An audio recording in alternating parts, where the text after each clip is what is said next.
wait for the crew to get here. Here we go. Get them up on stage. Get ready to start our podcast. AC. Invite to speak. Here we go.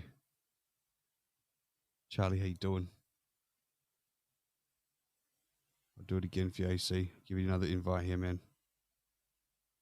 Invite to speak. Should get it there, brother. Here we go. Hello. Hello. We're live. Can you hear me? Which? Well, a little glitchy there.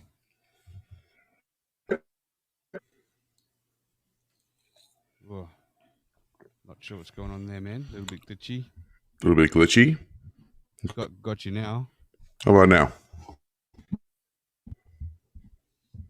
Yeah, I think it's good, man. Then. I think it's good. So I'm just gonna Oh yeah. This. Share. Okay. I just want to check something if we're live. Maybe we're live on Facebook today. I'm not sure. Yeah, same thing. I'm getting a little glitch myself. Are you? Okay. From you. Maybe it's my internet. Who knows? I'm sure it'll even out. Okay, we're live on Facebook. Edit privacy. You can go to public and done. There we go. All right. So I can't see where the king is right now. I'm not sure where he is, but let's try him again. Elvis. The king. Come on, man. APB, bro. Fuck your coffee. You know what? Come on. Let me take. We're just 2/3 ready. I know. Let me take my stuff off of Wi-Fi, just in case. Because that was I think sometimes that's a shot, That was the first time I heard you glitch, but here we are. Okay, maybe just while you were switching it off, Natalie, welcome to the show as well. We don't know where the third of us is, but hi, Natalie. She was quick. She was in and out. There he is. What's going on, gentlemen? Here we go. All right, I'm here. We're ready. I'm back. How are you, gentlemen? We are complete. Yes, the three amigos, the three musketeers, the three fucking queers. Whoa. I mean, three good guys. Yeah, we are. Yeah, we were glitching. Hopefully, we're for me that glitched a bit. Just keeping it 100. You just I'm not glitch sure for me. what's going on there. It's not really keeping it 100. It's more like keeping it 50. Keeping it 100. Well, let's give it a go anyway. Let's start. So, we're going. Shotgun Candy, episode 2, with what are we doing? Sexual deviants throughout history. That's the subject for today. So, welcome, guys. We should do a little camera reveal, and I wonder if the internet's going to hold it. Because we might just break the fucking internet if we're breaking it with our voice. I think we're having a problem. Well, let's do it. We don't have problems, only solutions. Oh. Can you hear me? Am I good? Yeah. Am I coming through? Gotcha. Now you are. Some spaces there are choppy, but let's give it a whirl. All right, here we go. I'm going to do it. Let's do it. We're going to do the camera reveals. Here we go. So we'll get mine up going first. Here we go. Now we'll get camera. Clap it up, everybody. All right, we're good. Go in there. All right, let's cut it. There we go. All right, next we got AC. Do the camera reveal.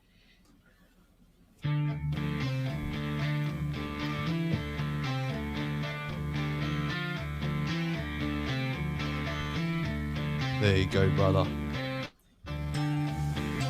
Oh, am I back up? Oh, what happened? You were there. No, it's too much sexy up there. Too much man. Too much man meat. Ladies and gentlemen, round of applause for AC. Hey, morning, everybody. Let's go. All right, now we got Elvis. I don't know when to cut them off, but we're going to do it anyway. We got the King.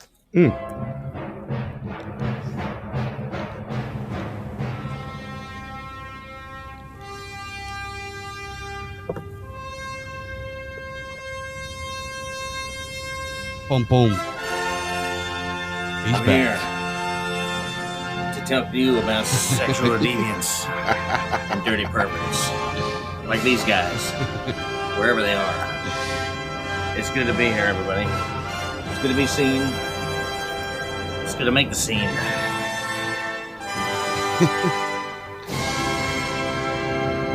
Let's go. All right, baby. Are we ready to rock and roll, guys? I was Let's born do it. ready. Let's do it. You were. All right. Tell us So your we've got some dirty English in the secret. room now. It's good from the UK. Welcome Oh, to nice. Shotgun Candy Episode 2. Sexual deviants throughout history. How's your week been, boys? Oh man, it's been once again. I misunderstood the assignment. I hired a bunch of prostitutes last night. I was trying to. I thought we were supposed to become sexual deviants. My fault, ladies. No, ladies, take the midget and the donkey with you. All right. So that being said, I think I need to go to the doctor. What are you going to get So fixed? just to All the STDs. get to the audience, are you guys getting a good choppy myself? But No, we're not. all right, no problem. Yeah, you're a bit choppy there. Yeah. You are a bit choppy. Yeah. It's like Max Headroom. It's like 80s style, like Rocstedi's shirt. From the eight. Thank you very much. Or is that your line? I like Rocstedi's shirt. I like it. So- I'm kind of jealous. I don't have one like that. I do have the Raging as a Machine bed sheets. They don't make them like this anymore. Right. You have He's ready to rage. a sign. Obviously, that was your shit. And Raging Against the Machine. You know what though? Maybe your podcasting gear is thinking you're raging against it. That's why it's all choppy like that. Hey, man, what's going on? This it's like butter. Have you got too many windows open in the background? That's a good question. Just shut the windows, man. Shut the Cold windows, outside bro. anyway. I think he's frozen. Our narrator is frozen. Oh, there we go. Well, let's start it off with you, AC. First of all, how's your week been? I want to know how you boys have been going before we get into this dirty subject. Week, and I was so looking forward to doing this again. I couldn't get my mind past like and seeing everybody kind of engaged in the show, and it was all it really kept me going. And I also during my job, I posed them this question. I posed them today, and I got some really. I wish I would have recorded that, and I think I might do that in the future because the opinions are all over for engagement today for sure. We're getting some choppy feedback here, man. Are you getting that, Elvis? Yeah, he's freezing me, and you're fine. But AC, you're like cutting in and out there. You gotta Check your internet trying to hack connection into there, your brother. neighbor's internet again. Okay. They might not. Well, you've been watching too much porn with this devious subject, and it's Any better? You're on the FBI list. They're listening to everything you say now. I think. No? No, and we were fine in the green room just before. All right, I'll tell you what. You guys get started. Maybe I should redo a little reset. Yeah, you do a reset. That's probably a good idea. We'll start. restart? Just let us know when you're back there, and I'll bring you Absolutely. back up to the. Yeah. All right. Yeah, give me 2 seconds. I'll be right back. Started. Technical difficulties. We're starting at 6:10. We're getting started. I'm No, gonna. you just come right back, gonna take my- and we'll make a start. Oh, not yet. Sorry, I was taking my pants off. Well, still- King, I'm still I wanna unclear know- of what we're talking about here. What are we doing? well, we're talking about the sexual deviants of history. So, we're kind of today's subject. We're going to go into. There's actually quite a lot of high-profile people that were sick in the head, and we're into some really sick shit. So, we're going to kind of cover that today and elaborate and see what happens from there. Did you get many people that you're going to talk about? So just for the listeners, what we do is we go away and we kind of get our own notes, and then we share them live on the show and see what we came up with. But we don't know who we're speaking about with each other or anything like that. So we might be covering the same people. We might not be. We might have something from each other that we didn't discover on our own research. So I came up with about 9 different profiles. But how about yourself? What I was going to say, you said sometimes we come away with something we didn't expect. It's just sort of like sexual deviants. Like herpes. Have had that before, yeah. Sometimes we give each other something we didn't really expect, or we just flat out lied about it. So, Ruck, just go and ask for the big red pill. The clinic, you'll be fine. Sounds good. But see, I kind of went the opposite way. I looked into Japan, the whole nation of Japan, and their odd, weird sexual past. They have a very odd relationship with sex. Like, I had a friend who was over in Japan probably 10 to 15 years ago, probably more like 15 years ago. And they literally have signs in the subway, beware of subway groping. That's like that was the number one crime in Japan back in the day. And okay, I didn't know that. Yeah, subway groping. They have signs written in Japanese. It's such a wide thing. They sell T-shirts, like novelty take-home T-shirts of people. Not actually, they have like the stick figures, like with the line through it. Yeah. It's pretty crazy. But the Japanese government is actually concerned because the young people are not procreating like they should be. They're getting more foreigners every year than they are having Japanese babies. And I mean, have you ever seen those cartoons? Like, come on. Yeah, they are. They're filthy. I remember when I lived in Thailand, I was visiting one time before I lived there, before I met my wife or anything like that. And I was at this guy's house. He was a tattoo artist, and we were sitting outside. He had this like wooden porch and a big pond that he built with koi fish and everything. There was this English guy that used to come over and smoke weed with him, right? And he sit there and he starts talking about the Japanese, and he said basically they have sex just the same like they're passing the shit. It's that common. They're just totally just banging each other all the time. It's like a real normal thing over there. I mean, sex is normal, but to the level they're doing it wasn't, apparently. But penetration is illegal in the brothels. Is it really? In Japan? Yeah, they do everything but that. But all kinds of stuff is legal to do in public on the subway, even anal, if you can believe that. How backwards is that? So you got all the details of this, right? Yeah, we'll get into that. Right? You can buy women's underwear in a vending machine on the street. They have brothels there where grown men go, and they here he is, AC's back. Speak of brothels, and he shows up. That's how you get them. No sound, AC.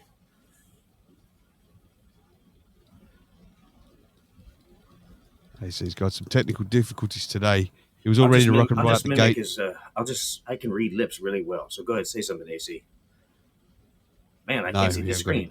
Boy, it's really hard. Can you guys hear me? My name is AC. How about now? Can't hear a damn. There he is. Yeah, we got you now. All right. We got you. I am so sorry about this, everybody. Last week was without a hitch, and the second one, when you have the experience under your belt, that's when it fucks up. All right. Yeah, but that's okay. You sound good now. We're good. I think we're good. Thanks. So all right, thank fuck for that, huh? Your new name is Technical Difficulties, by the way. I just want to talk about sex. Baby. Is that okay? Talk about you and me. We'll talk about all the good things in Rocstedi. I like to hear it in the Elvis voice. That's the best. Rock and roll. Let's do it. You take back over. Sorry, guys. So, no, you're good. Let's rock and roll from here on. Now, tell us. AC is kind of our narrator for these shows, and Elvis and I sort of step in. If anyone has any messages that they want to send, any recorded voicemails, feel free to go to my Instagram _Rocstedi.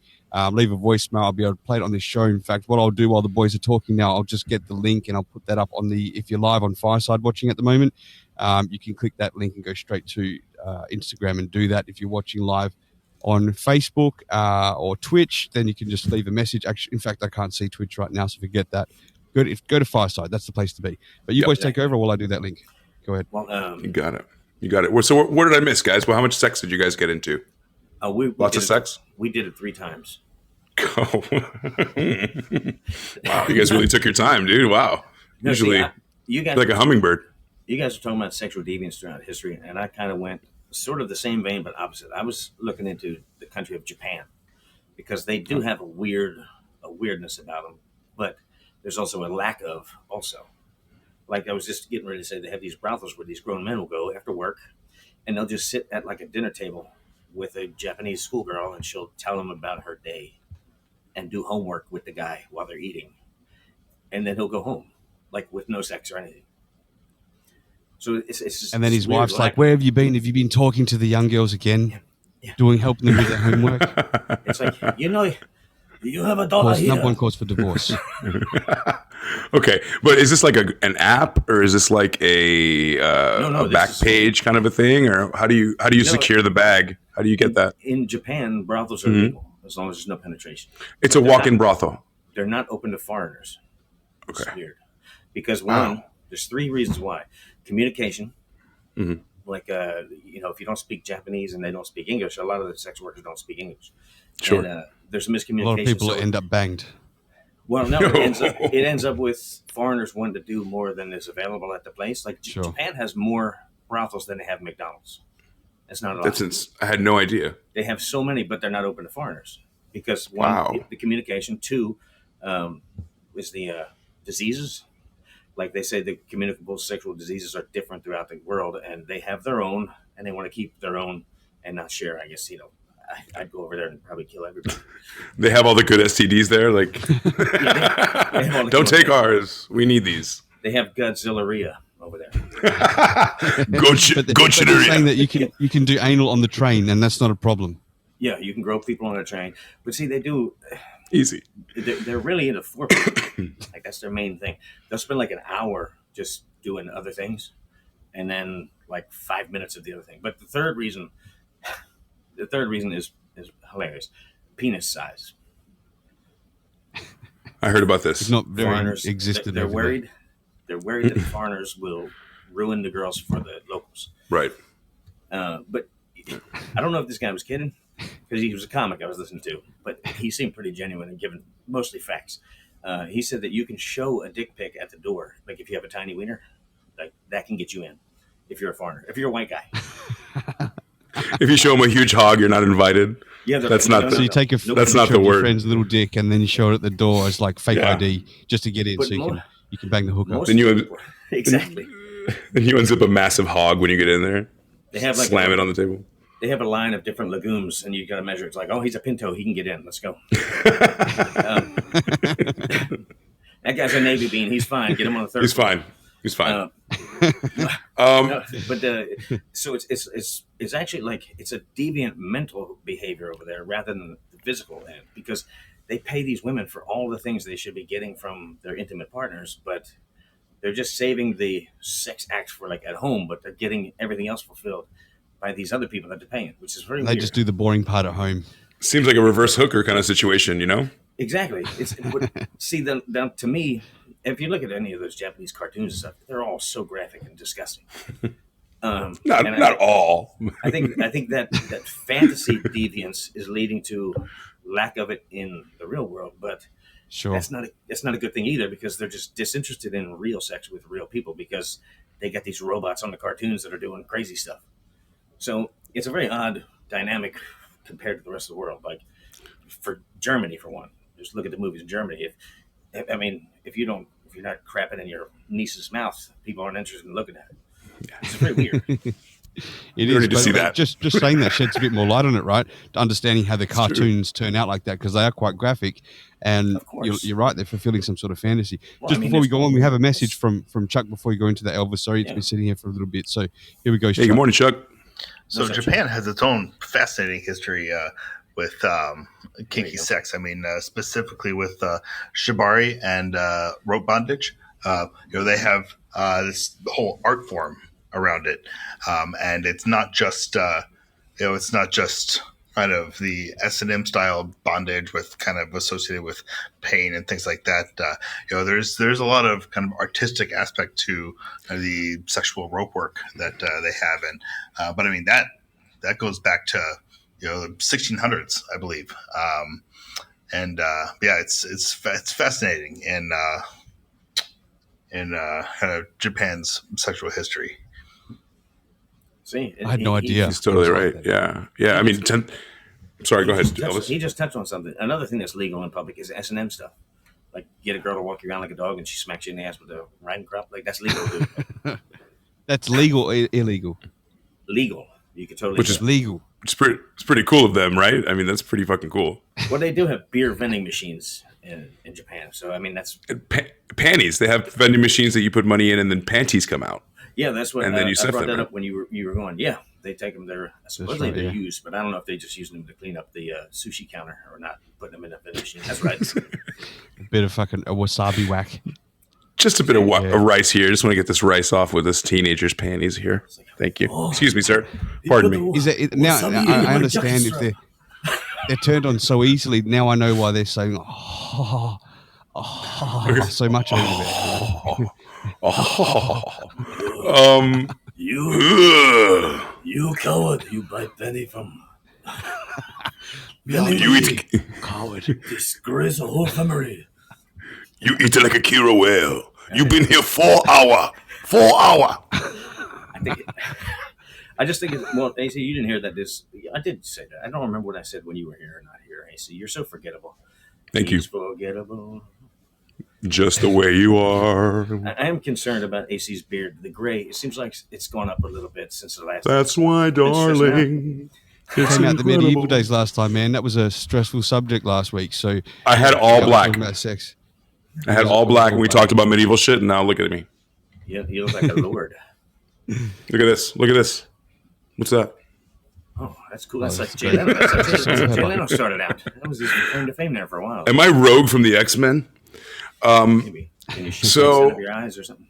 Never mind. Go Yeah, I mean, okay. So I wanted, just before we move on to Japan, because Japan was like a curveball from the technical difficulties, but I'm glad we're talking about it. So are you saying that if I go to Japan, do I have to compete with tentacles, like an eight tentacle person? You know, like those dicks that are all tentacles and they're all getting. She's getting. Have you seen hentai porn? No. Octocock. No. You've never seen it. That's weird. I don't have that on my phone right now. That's odd. Right. Trying to mute it. I don't have a Sailor Moon screensaver, you weirdo. Topless Sailor Moon with big old milky jugs. No, little tiny ones. They like the little ones. But I mean, how does that get there? Like, how does it get to the point where what turns you on is 8 purple tentacles that are all slimy and she's getting it from all ends? Like, I can understand DP. And I get that, or doing the spit roast where you got one in the mouth and one in the back, you know, and you're getting spit roasted. But like tentacles everywhere. It's not me. I can't. Might be some women's dream. Who knows? You know, exactly. I don't want to be. I don't want to kink shame anyone, but tentacle porn is rough, dude. Like, and especially if you want to compete, right? Like, as a man. You got chicks watching that, and you're like, "Well, do you have 8 dicks? Are they purple? You know, are you going to satisfy me? Like, I can't. Like, I got 7 Irish friends. I am but a man, flesh and bone." Well, listen, just hopping on that, man. Obviously, I lived in Thailand, right? And yeah, right. So when we first got there with my family, they have the ping pong shows, and you'd go into ping pong shows by walking down the main street, Bangla Road there. They're all trying to pull you in, get you a free beer, your first shot, whatever it is. And you go in there. And the first time I was with my folks, in fact, I think one of my folks is listening right now on my Facebook. Hi, Mum.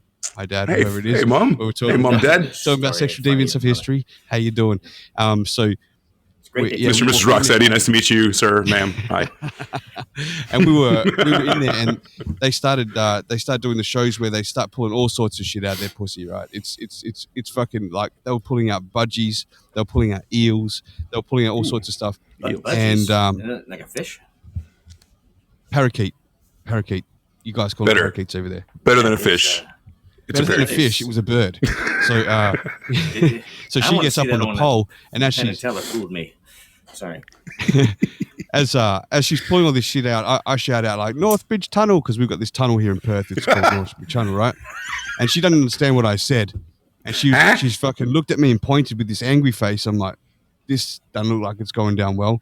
She stood up on the pole. She blew up some balloons, and she had a dart gun, and she wanted me to put the balloon on my head while she blew the dart gun from her fanny and popped the balloon. I'm thinking to myself, you're not really a professional for me to put my trust into you. So I refused to do that. And it started to get a little bit heated in this bar, because I went to go and leave. A couple of security blocked the door because we got that free drink and we didn't stay. And it was just, and this was our very first experience from the hotel to that road and then getting that. So it was kind of hairy. But yeah, in Thailand, they pull all sorts of shit out of their pussy. And you call this a ping pong show? It's called a ping pong show because it starts with a ping pong ball. That's why. It starts with a ping pong ball. They start bouncing it out eggs, Now, and it just progresses. Doing a from quick search here. if we were walking through the streets of Thailand, what would the carnival barker that's standing out front? What would he sound like? What would he say, Rusted? First of all, a Thai carnival barker. I'm trying to get you to do the voice. He'd say, hello, come through this way, you get the free drink. Yeah, he'd say something like that. Wow, fucking A. That was awesome. This guy's full of surprises. Oh, yeah. I'm married to a Thai, so I've got even more surprises when I finish with this show. But we've got a message here from Chuck. Let's see what he's got to say. Let's hear Chuck. So interestingly, regarding tentacle porn in Japan, with kind of the modern, I'd say modern, like the past 20, 30 years or so, kind of hentai anime tentacle porn, a lot of that work came out of an explicit attempt to avert censorship laws, because they had censorship laws preventing depiction of human penetration, and so they were able to bypass some of that with tentacle porn. It's like, well, it's not people fucking; it's just a bunch of, monster penis fingers. It's not a dick. They were able to kind of subvert censorship laws with that, and so it was less about the monster porn actually turning people on and more of a workaround. So that's interesting. It's a they're using fantastic the point. Octopussy cover up. But what concerns me most is, how does Chuck know so many details about this Japanese porn and Octopussy? Chuck, Maybe he's an expat. background there somewhere. We just lost Chuck in the crowds. He just left. He had he's probably busy. No, Anyway, I gotta go. That was right now. the rule of thumb. That was the rule of thumb of adult industry in Japan. If it's pink or fuzzy, you blur it out. I'm serious. Wow. Okay. Wow. But also, yeah, he's right. Like the digital, like they would digitalize out the dick and the genitals, and they still do it. So I'm not. So it's a workaround from the fact that they have stringent laws against sex, but the byproduct of that is that they got freakier, because even if it wasn't the fact that they came up with it, because it's monster porn, we love it. I promise you, because there's monster porn now, people love it. So it was a scale. You created something out of like free speech, right? Like stifling something's. Not that we're any more normal, because we have babysitter porn, we have fucking incest porn that's like probably number one trending on Pornhub. I don't know that. I'm guessing. I got it. Last time I asked my babysitter to make a movie. Last time I asked my babysitter to make a movie, I had to find a new babysitter. Right there. Adventures in Babysitting 2, Part 2, The Elvening. Well, it was actually Part 5. I had 4 friends over that night, but whoa! No, wait, it wasn't Part 5. It was 5 parts. Never mind. 5 parts. No, but see, that was my whole point about how this that the oppression and stuff, it leads to a deviant behavior. Guys would rather watch cartoons over there than be with a real woman. See, it's just a breakdown of society, and then the government is actually worried about the Japanese population. It's not growing as fast as the rest of the world is, and they're going to be left behind. Now, one time Japan conquered China and Korea and everybody. That small little island took over so much of the world with just a little bit of people. I mean, they had their borders closed for 250 years. The Portuguese were the first ones they let over, and Portuguese brought guns, and that kind of killed that feudal Japan sword fighting, honor killing stuff. The samurai, yeah, turned it like more modern, and then let the people, because they say God made man, but Sam Colt made man equal. Fascinating. I did not know this. Hell yeah, that's great. That's a great point about Japan. But hell yeah, God bless America, y'all. Yeah. Shout out America. They were great. Shout out to Chuck for thanks, Chuck. Us with that. Good morning, man. Happy Sunday. Today's the Lord's Day. Thank you for being here. Stay holy the Sabbath day. Back to while we talk sex. about deviants of history.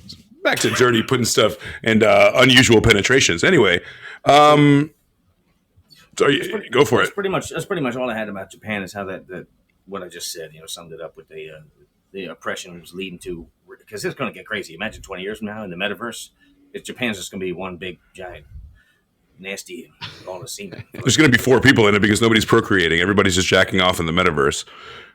When you're having sex tentacally, There's no procreation there, so everybody's just gonna be getting fucked and diddled in the Japanese metaverse, and it's over, man. I think human race is probably done. Just saying.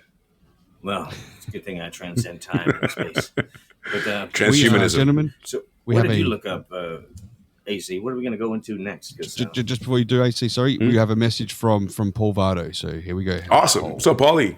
Morning, guys. I'm really enjoying the show today. But if you could maybe tell a few of those stories over, that'd be wonderful. Maybe this time a little bit slower. Don't worry. We're going to ASMR it the rest of the way. Oh, that's it. That's it, Votto, right there. Hey, Rocstedi, could you set the mood and talk about Japanese tentacle porn real quick? That's well. See, when he says slow it down, it's because he's come about 7 times during that conversation. So, Paul Vardo, just hold back, man. Little blue pill might help you out there, brother. We never know. Yeah, but just don't come till the end because we don't want you to turn off the stream. So if you could just hold it, that'd be great, dude. Just blow your load right after we're like, for the live stream. Thanks for being here, guys. Have a great day. Shotgun candy. And you can just bust it. That's called edging. No, so All right. you were throwing over AC. Elvis, you were throwing over to AC about what he come up with. I was going to see where he's going with it so we could make sure. Thanks, Paul Pavato, for masturbating live here with us. Good morning, everybody. So what is sexual deviancy, right? I guess you have to ask yourself the question, for there to be a sexual deviancy or a deviancy at all, I suppose that there has to be a morality baseline that we all have to agree on, right? So we have to believe that there's right. There have to believe that there's a natural order to things for there to be an unnatural order to things, such as the things we're going to talk about today. But not everybody agrees on that baseline. Some people start here, some people start there, some people have no baseline, and we have people like exhibitionists and flashers and jizzlobbers, people that just get up in there and they're like, "Hey, look at this, bam!" and they just throw in, the chick on a bus, and she's got, that's called shark attacks. But shark attack, which happens a lot here in Australia. Does it really? Oh man, there was one in Sydney just the other day, dude. I've got a video I've got to send you. The guy just gets chomped while he's diving. Oh, half a torso floats up. Anyway, back to the dirty sex. Back to the dirty sex. Yeah, Rocstedi will have to use a different browser to look up shark attacks. Yeah, DuckDuckGo. There's a whole nother shark attack world out there. It's a whole other community. More like land sharks. Yeah. But so I guess the question is, who sets morality, right? Like who is the baseline? Where do we get our set of rules from? Church, right? Very good. Yeah. One of the things that we totally have that to rest on is the church, right? Religion, for all the good and bad it's done, to not get down there. I mean, I went into it a little bit last week, and you probably feel how I feel about religion, but doesn't really, it's not here nor there. Where we get it from really sets us apart from the apes, right? If not, we would just be kind of animals walking around, and you mount something that you like, and if it runs away, then it's not yours. And but if it stays, you get to fuck it. It's not like that. There's a whole lot of there's a whole lot, right? So, but again, there's social standards that we have to adhere to because again, that wouldn't separate us at all from the apes and those communities as advanced as they are. But and deviancy, I guess, comes from those morals that we set also by society, religion, and also by society. Just what your neighbor's doing, what you see other people engaged in, and that's what leads to fucking things going on behind the scenes. You never know what's going on in people's bedrooms, right? They could be the most. Until they got curtains. I know. And they took my video. They took my nesting ring down from the corner. They found it. So every time they go to bed, a light turns on. It's a little glowing eye peeking at them through. God damn it. So really, so where does it start? So what I think is deviant behavior from Rocstedi here, I think he's a sexual deviant. Maybe he's just going about his day. So when does it start? I think the answer is when it starts impeding on you, right? So you can be a sexual deviant, and you can run around with a trench coat, and you can jump on a bus, and you can jack off. But as soon as you open that flash and show me, and then lob a load and it's flying through a bus and it's going to hit somebody, that's as soon as it does, that's where it impedes on you. That's I think that's the main crux of deviancy is when it involves you, someone who doesn't want it, right? I would debate that. I mean, if you're buying a trench coat solely for the purpose of running around touching yourself underneath of it, you're a deviant. Agreed. Well, it depends if you've got the holes I agree at with the that. bottom of the pockets or not. Well, see, that's what I mean. That's crazy. You got to get a good That's just baggy wild. sweatshirt with the pocket in the front, not a zip up. But You want the one that goes all the way across. Right. How do you know that? But in the pure libertarian sense of the word, like you can do whatever the fuck you want out there. As soon as it starts impeding me, like your liberty stops where my nose starts. Right. So I think that's a common baseline where, if let's say you had no morals at all, you weren't religious or anything like that, it's pretty much how you're gonna feel. Do whatever the fuck you want. Don't show my kids anything. Don't touch me. Don't affect my life in any way. But please go on with whatever you want. I think that people can probably start from that baseline. But there's things like flashers, there's like peeping toms, and like nonviolent offenders that just have this kind of thing inside of them, but there's no release. And their release happens to be when people see them. And an unsuspecting bystander, that's the person. That's the person that turns them on. The fact that they have no idea they're about to see my dick. You're going to see it, and there's nothing you can do about it, and I have all the power. Yeah, I'm going to like it, damn it. Yeah. For sure. So what did you come up with then, AC? So, well, no, I mean, it's a bunch of questions, honestly. It's kind of a questionnaire on how people think. And honestly, I wanted to kick it to you guys. I wanted to kick it to the audience. So where you guys think the morality starts, like that whole where thing we can is an evolving scenario, because sometimes you'll go generation to generation. Some are really conservative, like the 20s, for instance. Like I heard that they would make people blush today with the stuff they used to do back in the 20s. Sure. Like those flapper girls and all that stuff. I mean, they were doing heroin and smoking weed and like acting crazy back in the day. But then you fast forward to like the 30s, where the vaudeville acts like they'd have a sound effect of a girl's ripping pantyhose, and she'd bend over and go ooh, and they'd arrest them for like indecency. Right. And then huge spectrum. Yeah, things, it's right? massive, just from that one era to the next. That's when it's regional. It's cultural. It's regional. Just like you said, Japan has such a strong sexual culture that the whole world took notice. Germany, you already said it. Germany, Japan, these are two like highly hypersexualized places that the world has taken notice. And like, okay, the Germans fucking get down. We got to watch some German porn. Oh fuck, the Japanese dudes, it's all digitaled out, but fucking there's some tentacle porn we got to check out. Like it made waves. Well, see, when I was a kid, my great grandma was from Germany, and she had like a television guide, and we were looking at it as kids, and they just have naked pictures in there, like girls' boobs hanging out. And we were like, "Holy shit!" We used to have to sneak down to the train station and look at the blacked out magazines to see this. But it's just right there, but see, that's they're so open about it, rather than the Japanese. It's widely known, and there's more brothels in Japan than there is in Thailand too, I believe. Like the whole Japan is a red light district. Like there's no, it's not like this designated area. Got to get myself there. They're everywhere. No foreigners, and you're Italian, so forget about it. You're not getting in. But see, that was the other thing. The younger kids are not interested in that culture anymore. They'd rather stay home and watch cartoons and play on video games. So they are recently opening up a lot of places targeting foreigners. So it went so far twisted and weird, but like secretive and repressed, that now no one's even interested in it anymore. So those it's too weird. Are losing money. Yeah. Well, I did hear that Japanese were really asexual now. This new generation, they just weren't interested in having sex at all. That's what I came up with too. Well, there's other things. There's other ways to get you pleasure that is 24/7. Sex has to happen in usually in a room, and it's got to be away from people. And there's a whole thing about it. And who knows? If you're not married, you got to find someone to have sex with. All of those things.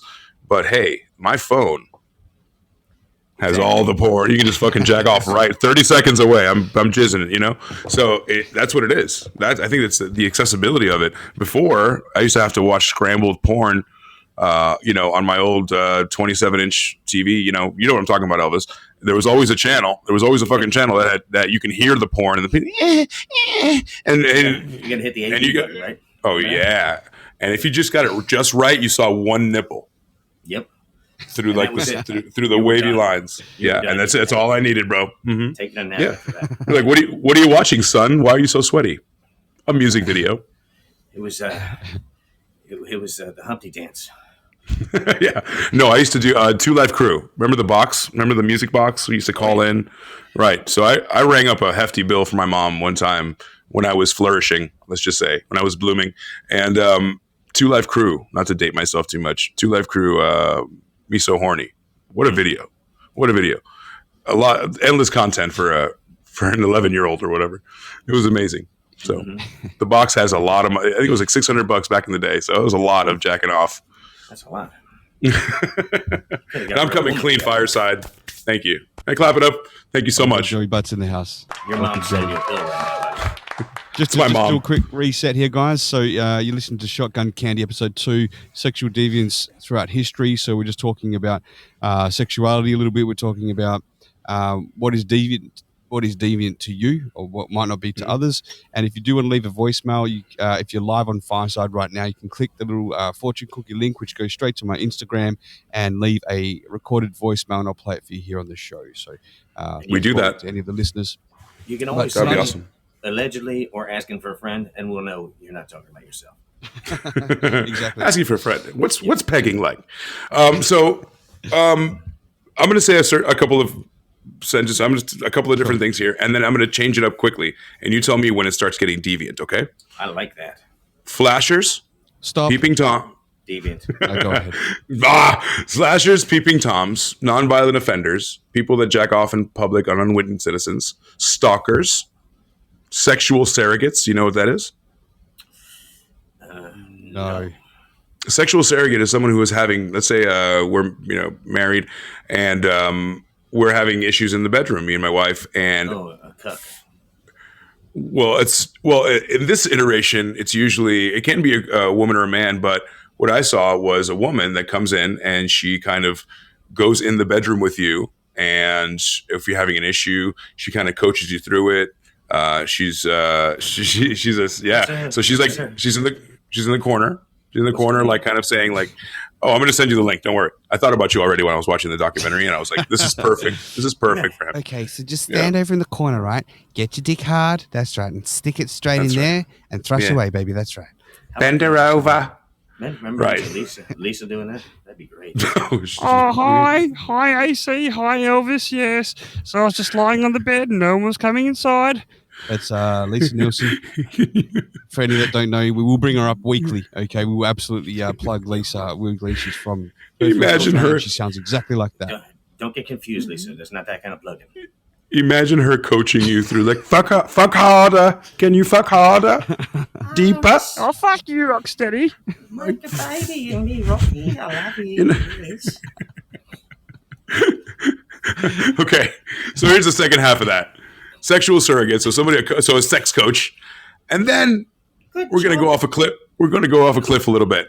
Fisting. I've already pulled out by now. By the way, by the time the Fisting. sex coach comes in, I'm done. He's I've done. already ejaculated, man. He's like, "Hey, I'm here for your appointment." No, my appointment's done. I've already You're finished. late. I just finished. You're late. I'm not You're going late, to dude. full hour. Get out. It's all over my hand. But I'm 5 minutes early. Yeah, I came 10 minutes early. Dude, I'm already smoking a cigarette. I'm done. It was Eastern time. So then you got fisting, scat porn, golden showers, and then you can go into something like animals.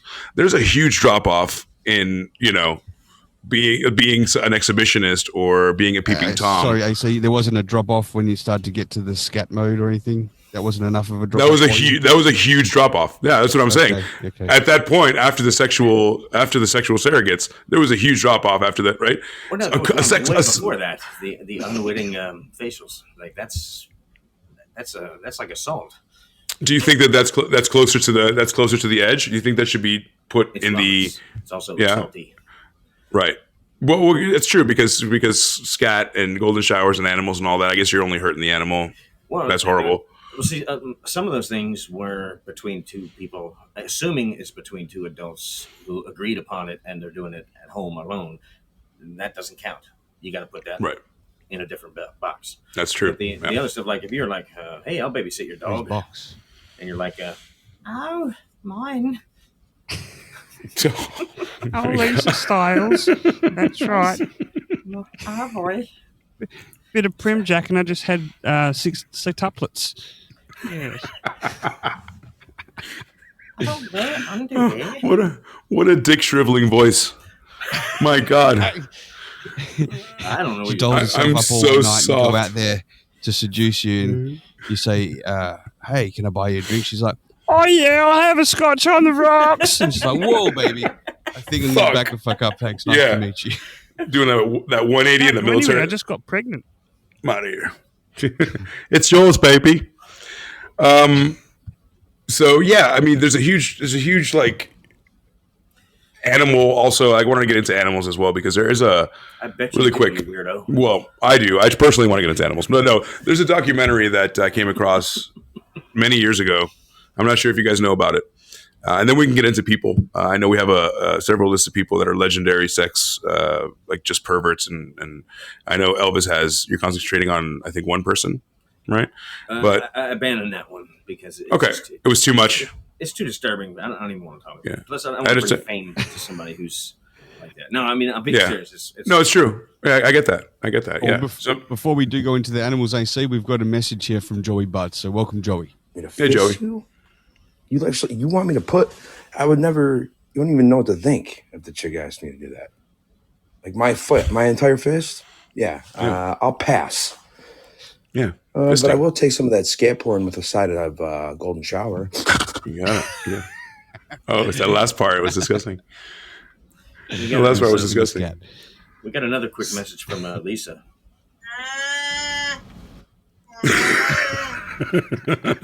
Jesus Christ. Is this the animal porn? So Yeah. no, that was We just brought. That was just Lisa saying, "Hi guys, I'm here." Hi. Yeah.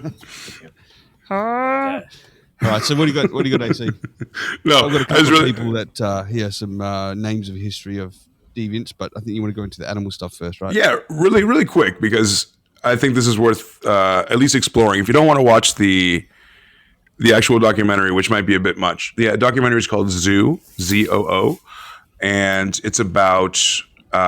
So there's a huge community. Well, I don't say huge, but a big enough community where people enjoy, specifically men, having sex with horses or horses having sex with them. And It's big in Canada. you're not lying. It's not a joke. No, thank you. Clap it up for Did you Canadian say bestiality. Men having sex with horses. Yeah. Or them having more like the horses having sex with them. Yeah. Really? Yeah. Well, there's Well, there's the other way Paul too. Vito's blowing the trumpet there. He's playing more than that. But no, So yeah, there is. Yeah. There's the other way too, though. AC is there's a lot of guys want to be the guy in that situation. I mean, they have terms like "no bucket required." They do because you get a small horse and you don't have to stand on a bucket. Sure. Right. Okay. Like telephone books, like 18 telephone books. Well, that's why there's mini horses. They like those mini ones, not a pony, a mini horse. Oh, the mini horse. The one. It's like this. Just sneaking up on their horse and having intercourse. Well, the way it would go down is obviously the internet helped facilitate all of this. And what they would do is they would get together in a house like in Washington State. So Elvis is not wrong. It's near the Canadian border. We're talking about a ranch house, several horses in the stable. And then They hire these farm people would, hands. these people would go in, have margaritas. It's like a normal party between, it's something that we would do. Blend up some margaritas, put some tequila in there. Everybody's cheersing. A little fun. Cheers, mate, with a little fun sippy straw, right? Except this is where things take a sinister turn. After our aperitifs, we go outside, and I guess we troll which horse stable you want to go into. And I guess now, from then on, is you courting the horse to mount you. Just to be quick about this, you're courting the horse and doing whatever it takes. I wouldn't imagine what that does take to mount you and to enter you. Now, let me cut to the chase. There was someone died doing I've this. Seen that. Yeah, someone died, and I mean for You someone. hold a camera for that. Sorry. Mm-hmm. No, you have steady hands, So bud. this is caught on video as well. He was the guy. They film it and sell the videos too. Yeah. Mm-hmm. So Totally. this one, they got a 2 for it because they got a bestiality plus a snuff film. They got you call it a BC snuff. So I don't know. He just made that up, people. Don't These guys start weren't Googling horsing that. around, man. Actually, hashtag that to this podcast. Beastie snuff. Hashtag beastie snuff. What's the cutoff word when you're in trouble? Just use nay. Nay. Nay. It's a bit too late. Well, they fucked up. They fucked up and made it. They say hey is for horses, but in this situation, like hey horses. Hey. That's what gay horses eat, but incidentally. Hey. Thank you. Talk about rearranging your guts, right? This guy got his guts rearranged. This thing has a massive cock. It just absolutely rearranged his guts. He had internal bleeding, and eventually this horse farm was broken up. After much, many men were pleased somehow. And all I heard was the sounds, because they wouldn't dare put it in the documentary. All you heard was the sounds, and how can this be pleasing at all? It's just beyond me. It just sounds like you're dying, right? I guess that sounds a pleasure. The horse sounded like he had fun. Yeah, the horse was like, it takes two to make a thing. That was one of my questions. Is did the guy ejaculate from it? I don't know if the guy did. I mean, in the same way, I guess anal sex with a man. Well, yeah. Does it count if the horse does, but it comes out of your mouth? Yeah, you're done after that. That's like that's disgusting. Yeah, a little bit. I mean, think about it. If you're a small guy with a smaller torso, are you kidding me? I mean, that thing is going up into your heart. You're gonna die. Like, it's got to be a death sentence attached to that. Well, I used to drive a horse carriage in Memphis. I would give tours in downtown Memphis, and we had draft horses. And sometimes when they took a piss in the street, it looked like they had 5 legs. I swear to God, it was inches off the ground. So, and these horses' shoulders were. Sorry. I'm imagining Paul photo. He changed it to a big horse with a smile on its face. Nice, Paul. I just wanted to jump into bestiality like right away before the people. Just curveball. Oh man. Oh fuck. Touche, Paul. That was a good one, man. Got me. Yes. I'm thinking, who the fuck is that guy? And that's a horse with a smile on its face, ear to ear. Yeah, it's Mr. Ed. Where's mine?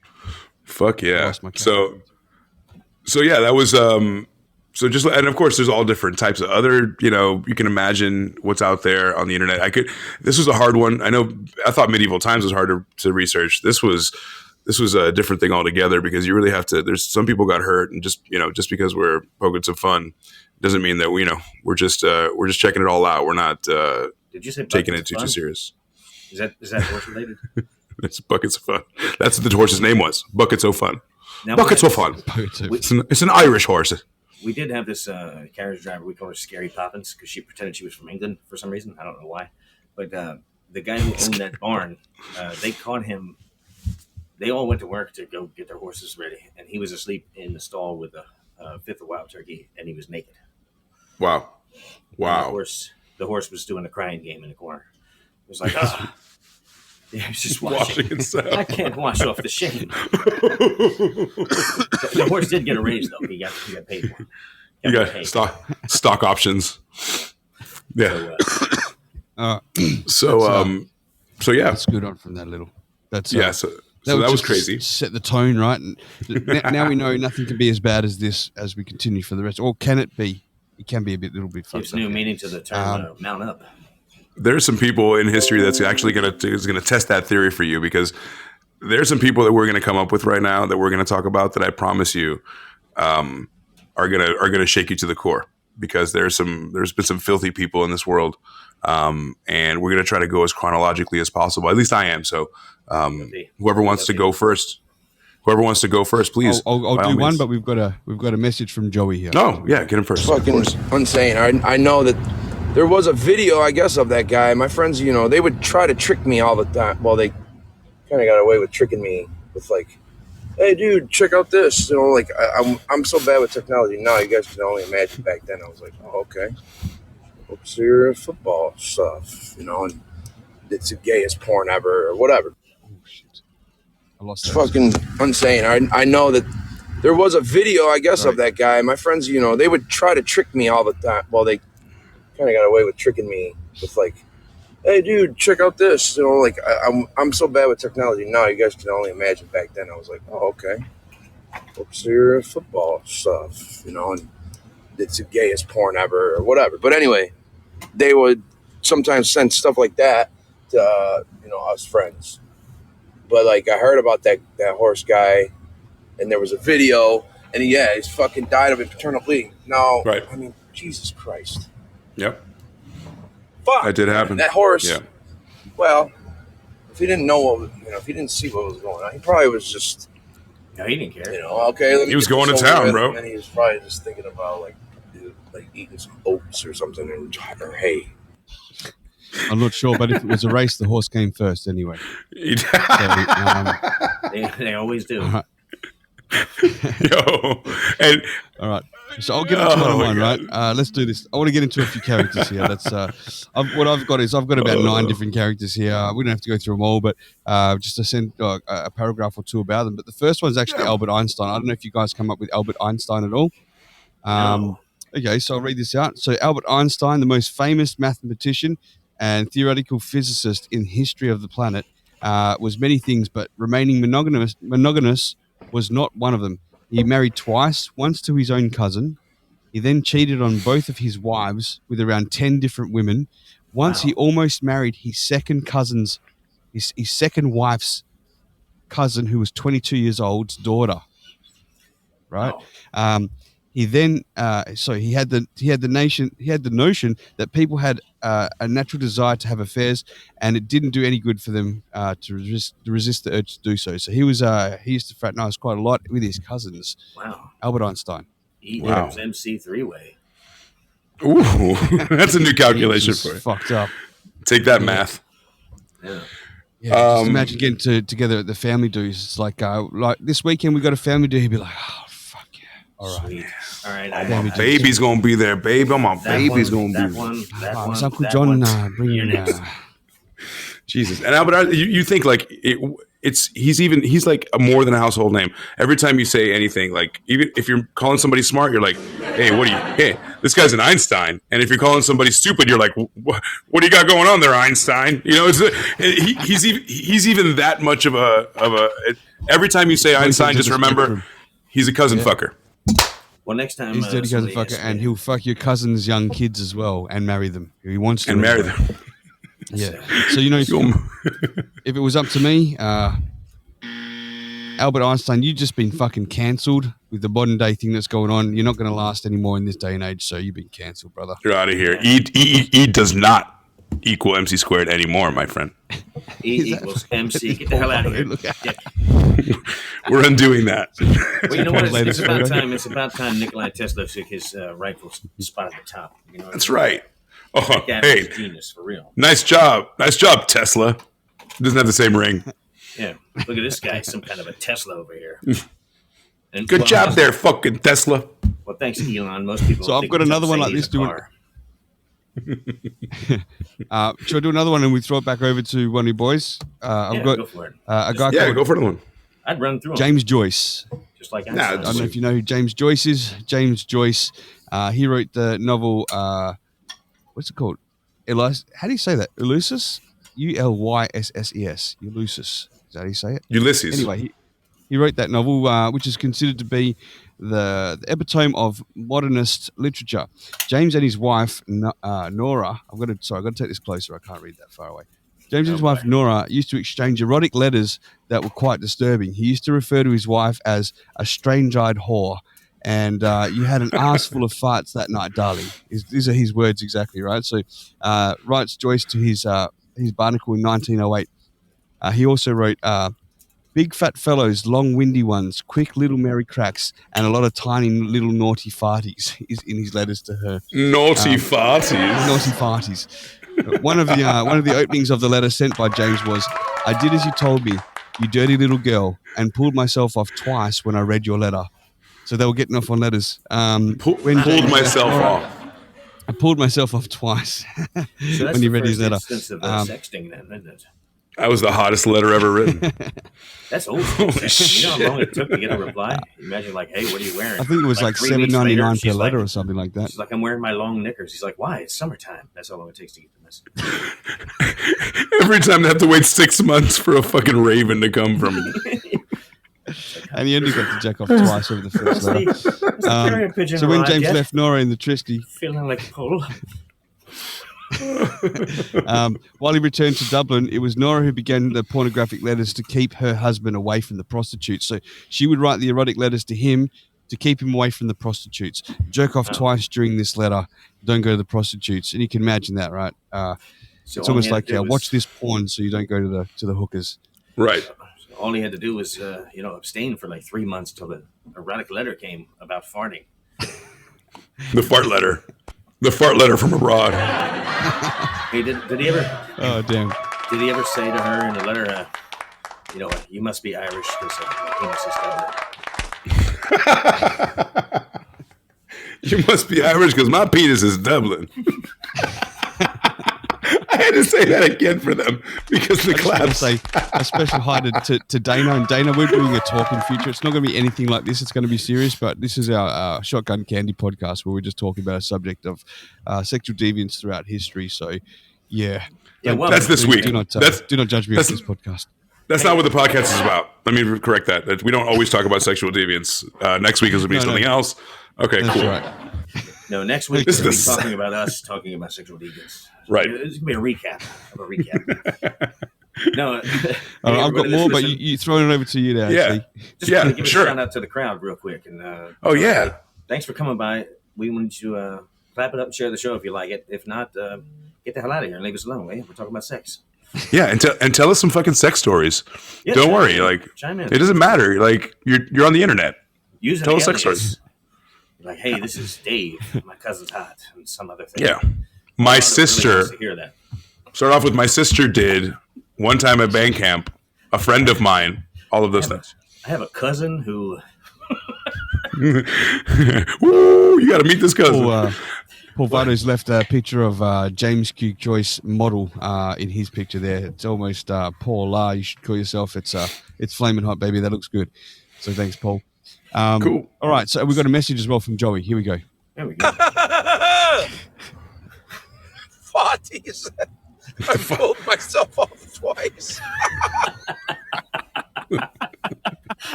Oh, has my letter arrived? My farty. That's how they sealed the envelope back then. When they're calling his names out, Joyce, present. Here's a letter for you, and he just sneaks off to the toilets and has a quick read and a wank. Twice. Oh, yes. All for me. A quick read by Canada. Joyce, you want to go to the brothel tonight? Oh, no. My wife sent me a letter. I'm just going to stay home and jerk off over it. I'm going to read this one paragraph over and over again until I come. Thank you. It's the smell of my own farts. Cupping them. Big fat fellows, long windy ones, quick little merry cracks, and a lot of little tiny naughty farties. Seriously wrote that in a letter. Naughty farties. My dear, you smell of rose water and Guinness farts. Have you had too much cabbage today, love? Steamed cabbage and corned beef. Fucking broccoli, all the fart foods ever. My God. We got one more from Joey. Here we go. It's erotic. One of the worst things I've ever had to deal with is, I didn't get into the detective business to deal with things like this. You should see all these letters. Weren't you telling us about the one, something about the faulties or something like this, the fatties? Well, now that one was pretty cool, you know what I mean? That was funny. Farties. So I'm looking at three kings right now, and we're going to talk about three ancient kings. Really, we're going to start off with King Solomon. He's a Jewish king. He ruled from 973 to 933 BC. That's a rich and big time. And this particular king had 700 wives, and he also had 300. 700. And that's confirmed married with the certificates and rings and all of that and vows.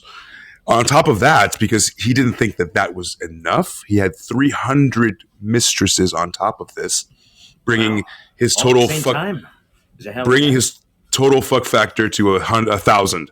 So he's got 1,000 women at his disposal, ready to spread them at a moment's notice. And impressively, he only got to produce one legitimate heir.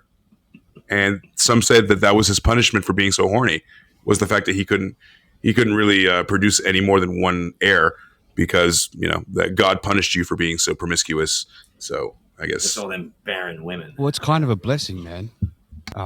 In one way, it's like if he's got 1,000 women and he had, that's already like 1,000 too many headaches, I believe. And then he had kids on top of that.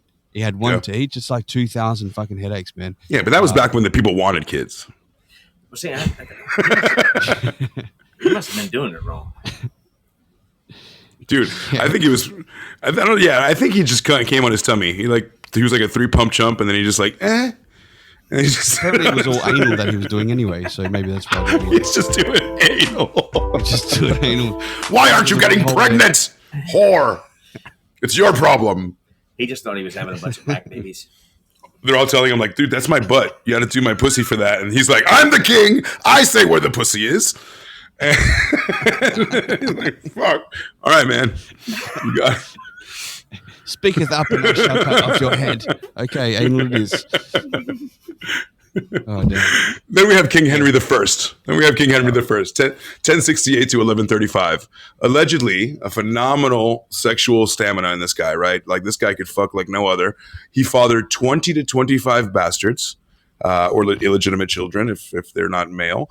And his only legitimate daughter, incidentally, the only one he could actually legitimize, after all the ones that I'm sure were awesome, his one daughter was the one that ruled during that horrific civil war called the Anarchy. So that's what you get for being such a dick. No. What is it? What is an illegitimate daughter called? We know a bastard. What's the female version? Great question. Pretty sure she's a bitch. Probably. Yeah. You know the difference. You know the difference. You know the difference between a slut and a bitch, Elvis. What's that? A bitch. One's got an attitude. No, a slut fucks everybody. A bitch fucks everybody but you. Oh, okay. Yeah. I like that. That is good. Thank you, everyone. Never thought about that way.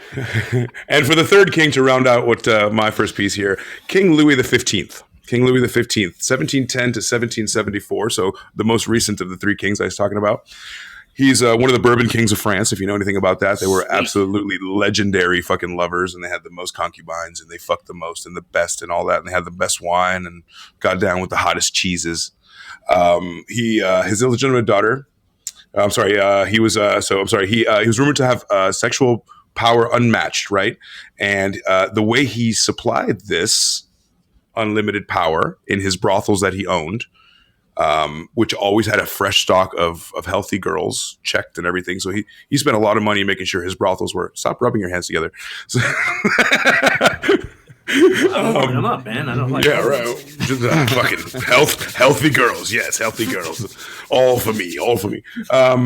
So the brothels are always stocked with really healthy girls. But on top of that, he was rumored to have such sexual stamina because he used to bathe in the blood of children. Now that's just a rumor, and everyone knows that. Well, not everyone knows, but it's not proven that works. So, but he's said to be doing that to keep up his penis hard. I guess your dick stays harder with blood. So, and not the interior blood. That's well, thanks for that. No problem. Well, it's back in the day. Jerking yourself and dipping your dick in baby blood, that's just fucking sick, man. This is talking about the degenerate deviants of history, yeah. I mean, this is a glimpse into what it was like back in the day, where we took an ancient king, we took like a middle of the road king, and then we took a more recent, like Victorian level king. And fuck, the 1710 one, the one that was most recent, that's the one that's having the baby blood, not even the older one. Yeah, so what's he doing? He's just banging, he's getting a flaccid soft on, he's just like, damn it. Reach me some baby blood. I'm going to rub it on this penile and... Someone bring me the blood. Hear ye. Now I heard that certain we got a message from works Chuck. the opposite way. They get done quicker when there's dead babies around. I'm never... That was a twofer. That was a dead baby joke and a... Jesus Christ. All right, we're going to You back know, off the babies and we're going to get a message from Chuck here. Here we go. Yeah, let's keep. So maybe it's just me, and I don't think it is though. But I can't hear AC. I think you might be muted. I think it's just Here you. again. Let's try that again. So maybe it's just me, and I don't think it is though. But I can't hear AC. I think you might be muted.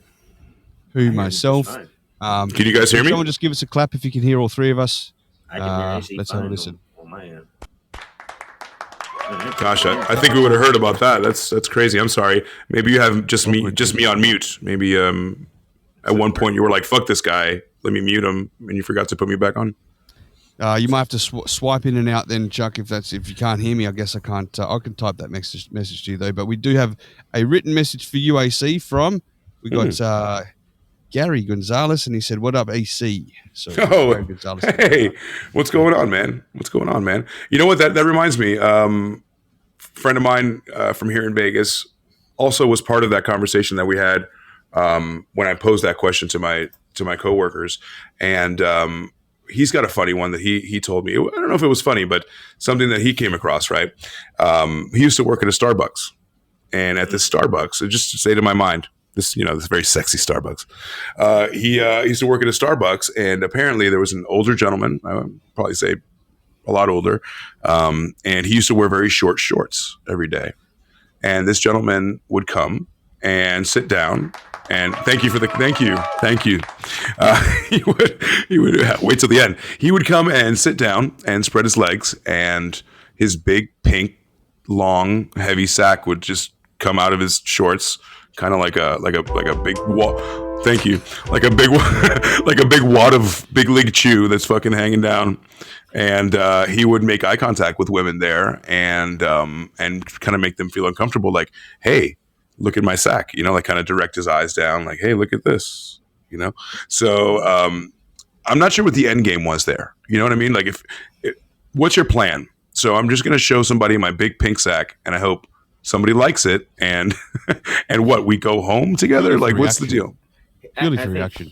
I think he's doing it wrong too. He knows that's not the part you put in, right? At that point is all he's got, bro. He's like, I got this fat ass sack. I'm gonna fuck you with my sack. I'm gonna sack fuck you, basically. That's like fuck me or knock you out with my sack. But we got a message from Joey Butts here. Here we go. I don't know. You think King Louis was like, yeah, no, everybody better think that I'm like the best lover ever. You know what I mean? Yeah. So that means like everybody, it must have been imperative that, even like the peasants and stuff are like, I heard you had a good banging today at the brothel. Yes, I did. I did indeed. Carry on. That's a good point. Sire, by the way, incredible dong this morning. The horses, they've escaped. Fetching dong, sir. But you bring up a good point. Like, okay, remember last week when we said like the history was written by the victors? If you're fucking a king and the king can't come or can't get it up or is a horrible lover, do you think that you're going to tell the whole court that the king sucks? I don't think so. So, you know what I mean? It's you're going to go and lie and be like, he was the best I've ever had. He's the largest. Not talking about this king. Not this king. I'm sorry. I don't know where he is on your screen, but not this one. Not this one. He's a great lover. I can for sure. Paul Vardo's picture of late. I can't even see who it is though. I don't know who that is, Paul Vardo, but some guy with his nuts hanging out in his picture. There you go. Now my screen's frozen.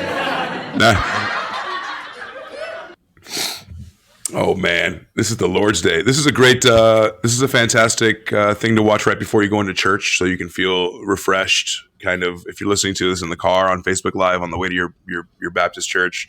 Thank you for having us. I thought I'd try for a moment. He's coming right back. He's going to swipe in and out. There we go. Can you see Telegram while you're on here? I just swiped in and out. Can I look at Telegram? I can. Yeah. Okay. I just sent you. Yeah, it's all. Okay, absolutely. I think you have the capabilities of that. We were just talking about the guy's ball sack and everything. Well, while you're doing that, I've got a couple more here. Do you want me to read them out? Yeah, yes, please. We'll see. Right, next one I've got here. I've got Mozart. I've got to bring this closer because my eyes are failing me. All right. So Mozart. Yeah, he was a rock star, man.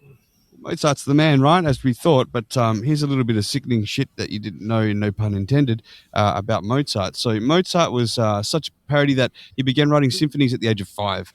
But when he was not creating compositions, he exchanged weird, flirtatious letters with his cousin. He once wrote, "Oh, my ass burns like fire. What on earth is the meaning of this? Maybe Muck wants to come out. Yes, yes, Muck, I know you. See, you taste you. And what's this? It is possible." That was something he wrote in a letter. So a letter to his cousin, Maria, on the 5th of November, 1777, contains the following verse. "Well, I wish you good night. But first, shit in your bed and make it burst. Sleep soundly, my love. In your mouth, your ass, you'll shove." That was from him. So I don't know if anyone knows what scatological is or means, but it's relating to or characterized by an interest in excrement and excretion. So it's talking about shit. And Mozart's letters included this. Mozart's letters included scatological passages. Not only his cousin, but letters to his mother, father, and sister also included scatological verses. Simkin also mentions that even his family members used scatological expressions in their letters to each other. So most families would have found that utterly offensive, but not the Mozarts. A letter sent by Mozart from Mayhem, again on the 5th of 1977, also said, "Ooey, by the love of my skin, I shit on your nose so it runs out your chin." He wrote this to her. And that's it. So the Mozarts were kind of fucking sick. Are you fucking kidding me? No, that's true. That's truth, man. They're from Germany, right? Oh, Austria, maybe? Accent. It's a Satan. good thing that they didn't have lyrics back then. I mean, just imagine every time you hear something brilliant that man wrote, he loves shit to eat it and like to fuck with it. So we hope from his cousin, though. From his cousin shit. It's sexy ass shit.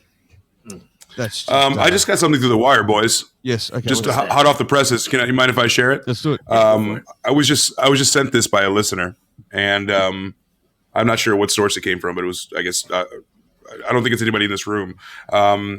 Looks like it says along the lines of what we were talking about with the big pink fat droopy ball sack. It says, "Meet Baldo, the device that turns your testicles into a second penis." That's right. Ever wish you could penetrate your partner with your balls? Have you? It's called ball sex, and the Baldo has you covered. The Baldo is basically like it looks like here like a little rock, like almost like a little, I don't know, like a. Is there any way to put a picture up on screen? Yeah, I don't think I can put it up on screen. I will talk to Fireside about that, but if I could just describe it to you, it's almost like a plastic, like a soft plastic, like a fleshlight, right? But it's more like a rocket with a. So you can kind of jam your balls into this little rocket, and then there's a couple of cock rings that go along with it. I guess like ball rings, right? Ball rings, and then they kind of keep your shit jammed into that rocket, so you can use it as a second penis and fuck someone with your balls. All right. Can we show a cartoon of that on there? I'll tell you what. I will put it on my personal Instagram. I'll put it on my Instagram, and I'll take that hit for everybody, and then we'll go to AC's Instagram. It's underscore AC. A million underscores AC. Yeah. You see that I tagged the wrong AC today. I didn't use one enough underscores, and the dude's like, "Stop tagging! You've tagged the wrong person." I'm like, "Well, just at least make it to our show." He goes, "I'm working," and so it's okay. We'll replace you with the real AC, and I tagged you then. No problem. Yeah. We know another guy. Yeah. We know a different guy. We know a guy. That's crazy that he got back to you. It is, isn't it? I'm sorry, I'm working today. I can't make it to your scat pod. Sorry. Yeah, we have a message from Joey. What the fuck, man? These old letters are fucking amazing. Yeah. Oh wait, there's more Joey. I would love to make a fucking mini series of the Mozart's comedy. I've got a big fucking symphony to choreograph today. Well, go, son. Make haste. Shit on their chests.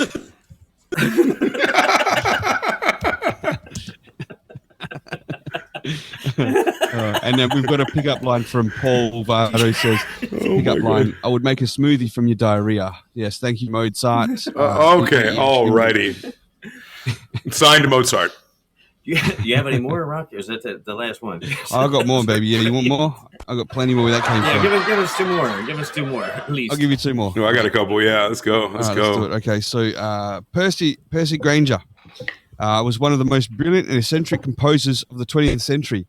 Had a violent and passionate sex life in which he repeatedly flogged himself, his lovers, and eventually his wife Ella. He also demanded to be flogged by others and even documented the instances throughout photography. In one of his letters, Granger wrote, I am a sadist and a flagellant. My highest sexual delight is to whip a beloved woman's body. Right? In 1956... And a flatulence. In 1956, Percy deposited a mysterious chest mark, Private Matters, on a chest, right? At this Melbourne Bank vault. He left instructions for it not to open the chest until 10 years after his death.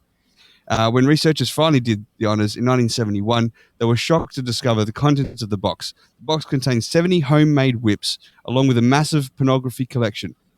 The contents also included detailed photographs documenting his obsession and bondage experiments with his wife.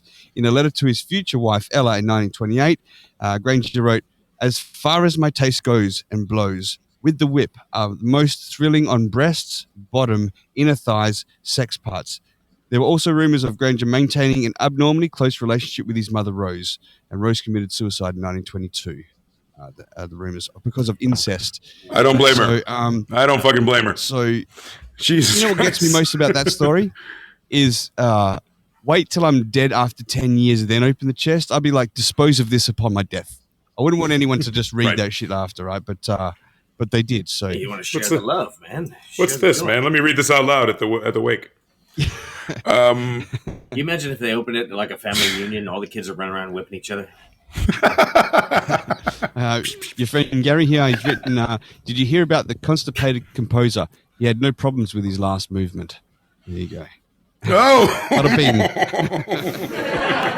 There you go. Where's the ring shot on that? Thank you, Gary. Thanks, Gary. That joke was just at the appropriate time. It was amazing. It was amazing. So, incidentally, I took a moment to put that on my Instagram. So if you guys, I don't know, somehow find my Instagram, it's 5__.ac, all that. I think there's a link on my page here, so you can see that. It's on my story, and that's called the Baldo. So you can jam your sack into basically what is a pink dick, and then fuck someone with your balls. I mean, it's normal. It's normal to want to fuck with your balls. It comes in different colors too. Oh, wonderful. So do I, because I'm not a racist. Hello. No pun the intended. United Colors of Baldo. There was no pun intended. So I got a couple here. While you guys check out the Baldo, and you can order now. You got it. You can order now. We got to get them as a sponsor. I sent you the link, right? Yeah, you got to see that. But yeah, I said, ladies and gentlemen, the Baldo. You imagine if that was a sponsor. Okay, so you want me to do another one, or do you want to read one? It's up to you, bud. Go for it. I'll go after you. All right. Love it. Okay, so I've got another one. So Arlene's got a little shit emoji going up there. Thanks, Arlene. Thanks for joining into the show as well. Thank you. Appreciate that. Thank you for that, Pooh. You know, all of our shows aren't about shit, even though the last 2 have been here. Okay, so we've got... And next week we're doing the history of shit. So yeah, we're taking a deep dive into shit next week. Yeah. Okay, so we've got we need help. Jean-Jacques Rousseau was one of the most influential philosophers of all time. In his autobiography, he revealed his need to be spanked to reach sexual arousal. He used to expose his private parts to women in dark alleys in the hope of getting spanked. I had found in the pain, even in the disgrace, a mixture of sensuality which had left me less afraid than desirous of experiencing it again from the same hand, he wrote on an autobiography. My God. In his autobiography, he writes the following. I devoured with burning glances all the pretty women I met. My imagination unceasingly recalled them to me, only to make use of them in my own fashion, to make them so many miles Lembresia, I don't know what that's supposed to mean, unable to get fulfilled sexuality in the way he desired. His frustration became so pronounced that he started expressing it in perverse ways. He used to expose himself to women who he found attractive.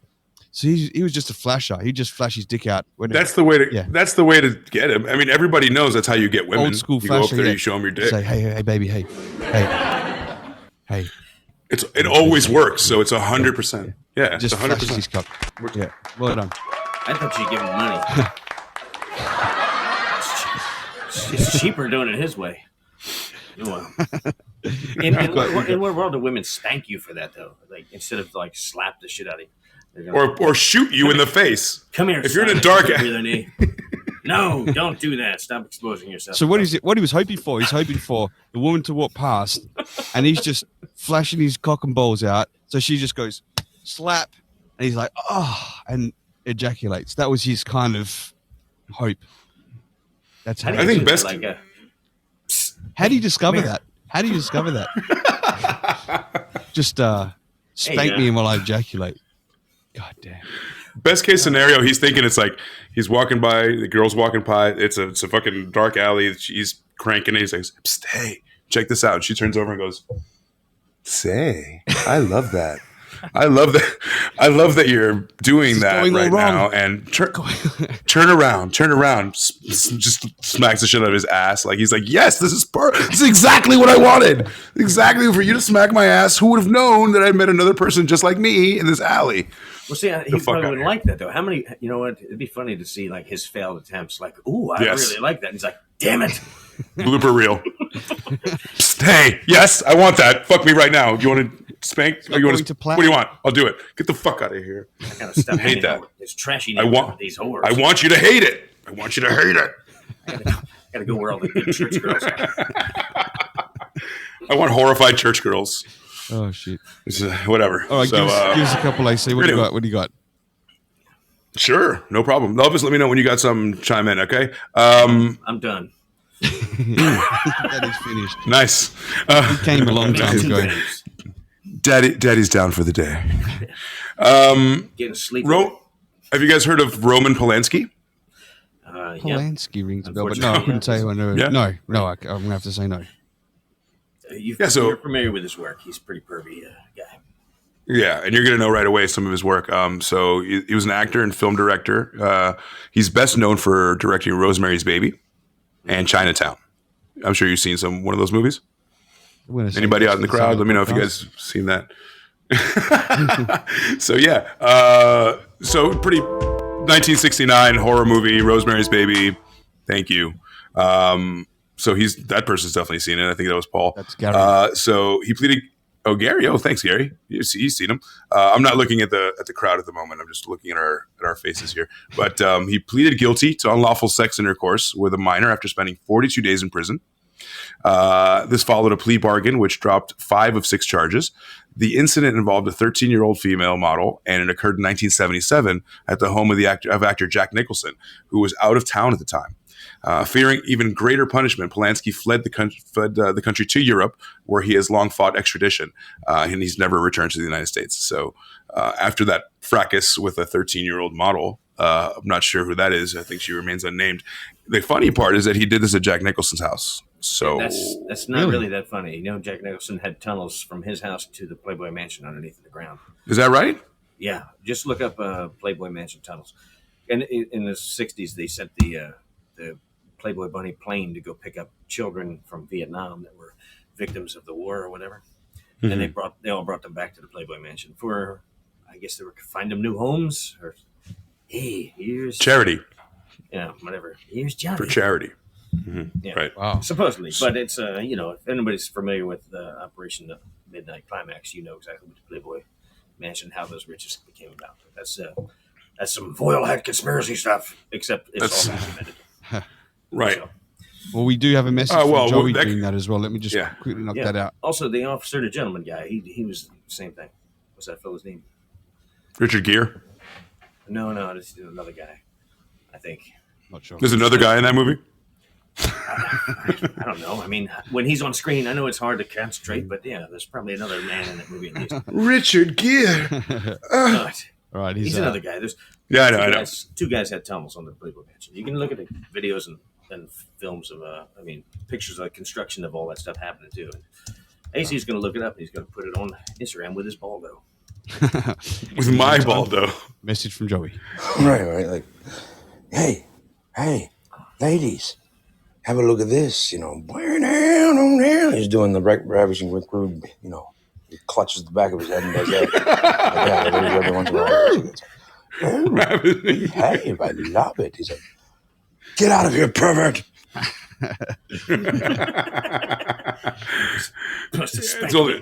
There's only room for one pervert in this town, and that's me.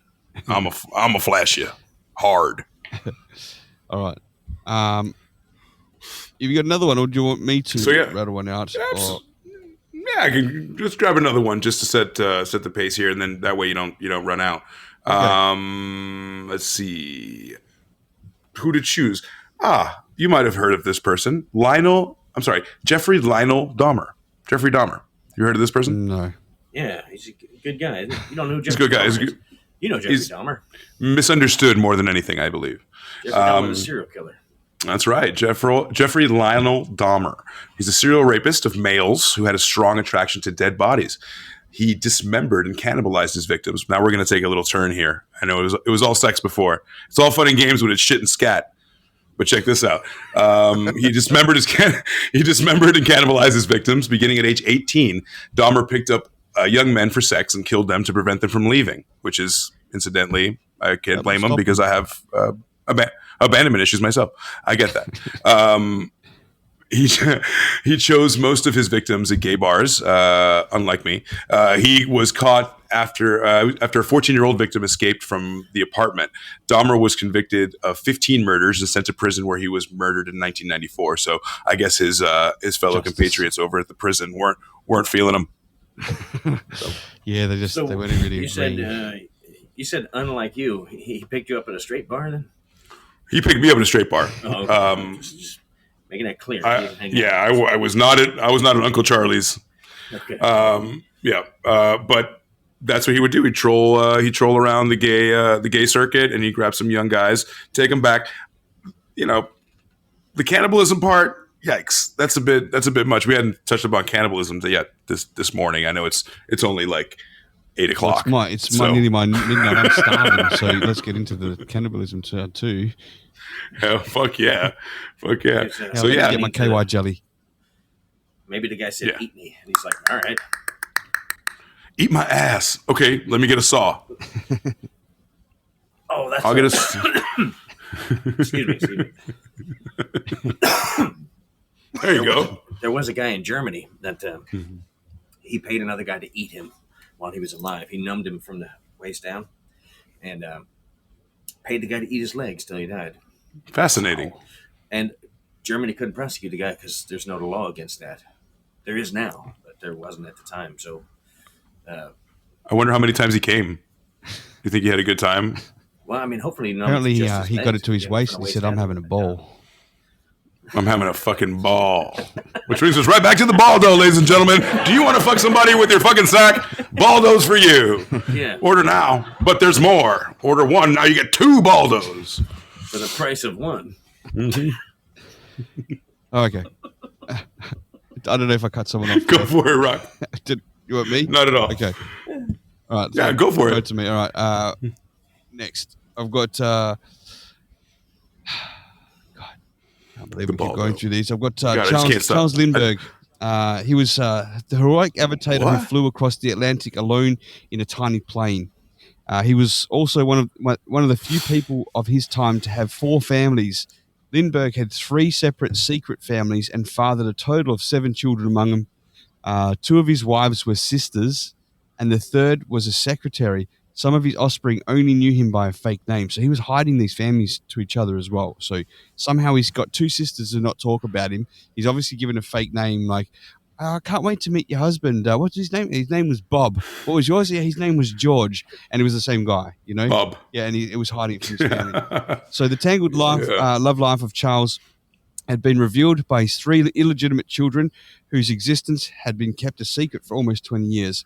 In the book, The Secret Life of Charles Lindbergh, it was revealed how Charles managed a 17-year relationship with Bridget, even after he'd fathered 2 children with her sister, Marietta. Moreover, Lindbergh was 55 and happily married with his American wife, Anne, at the time when he met Bridget and Marietta.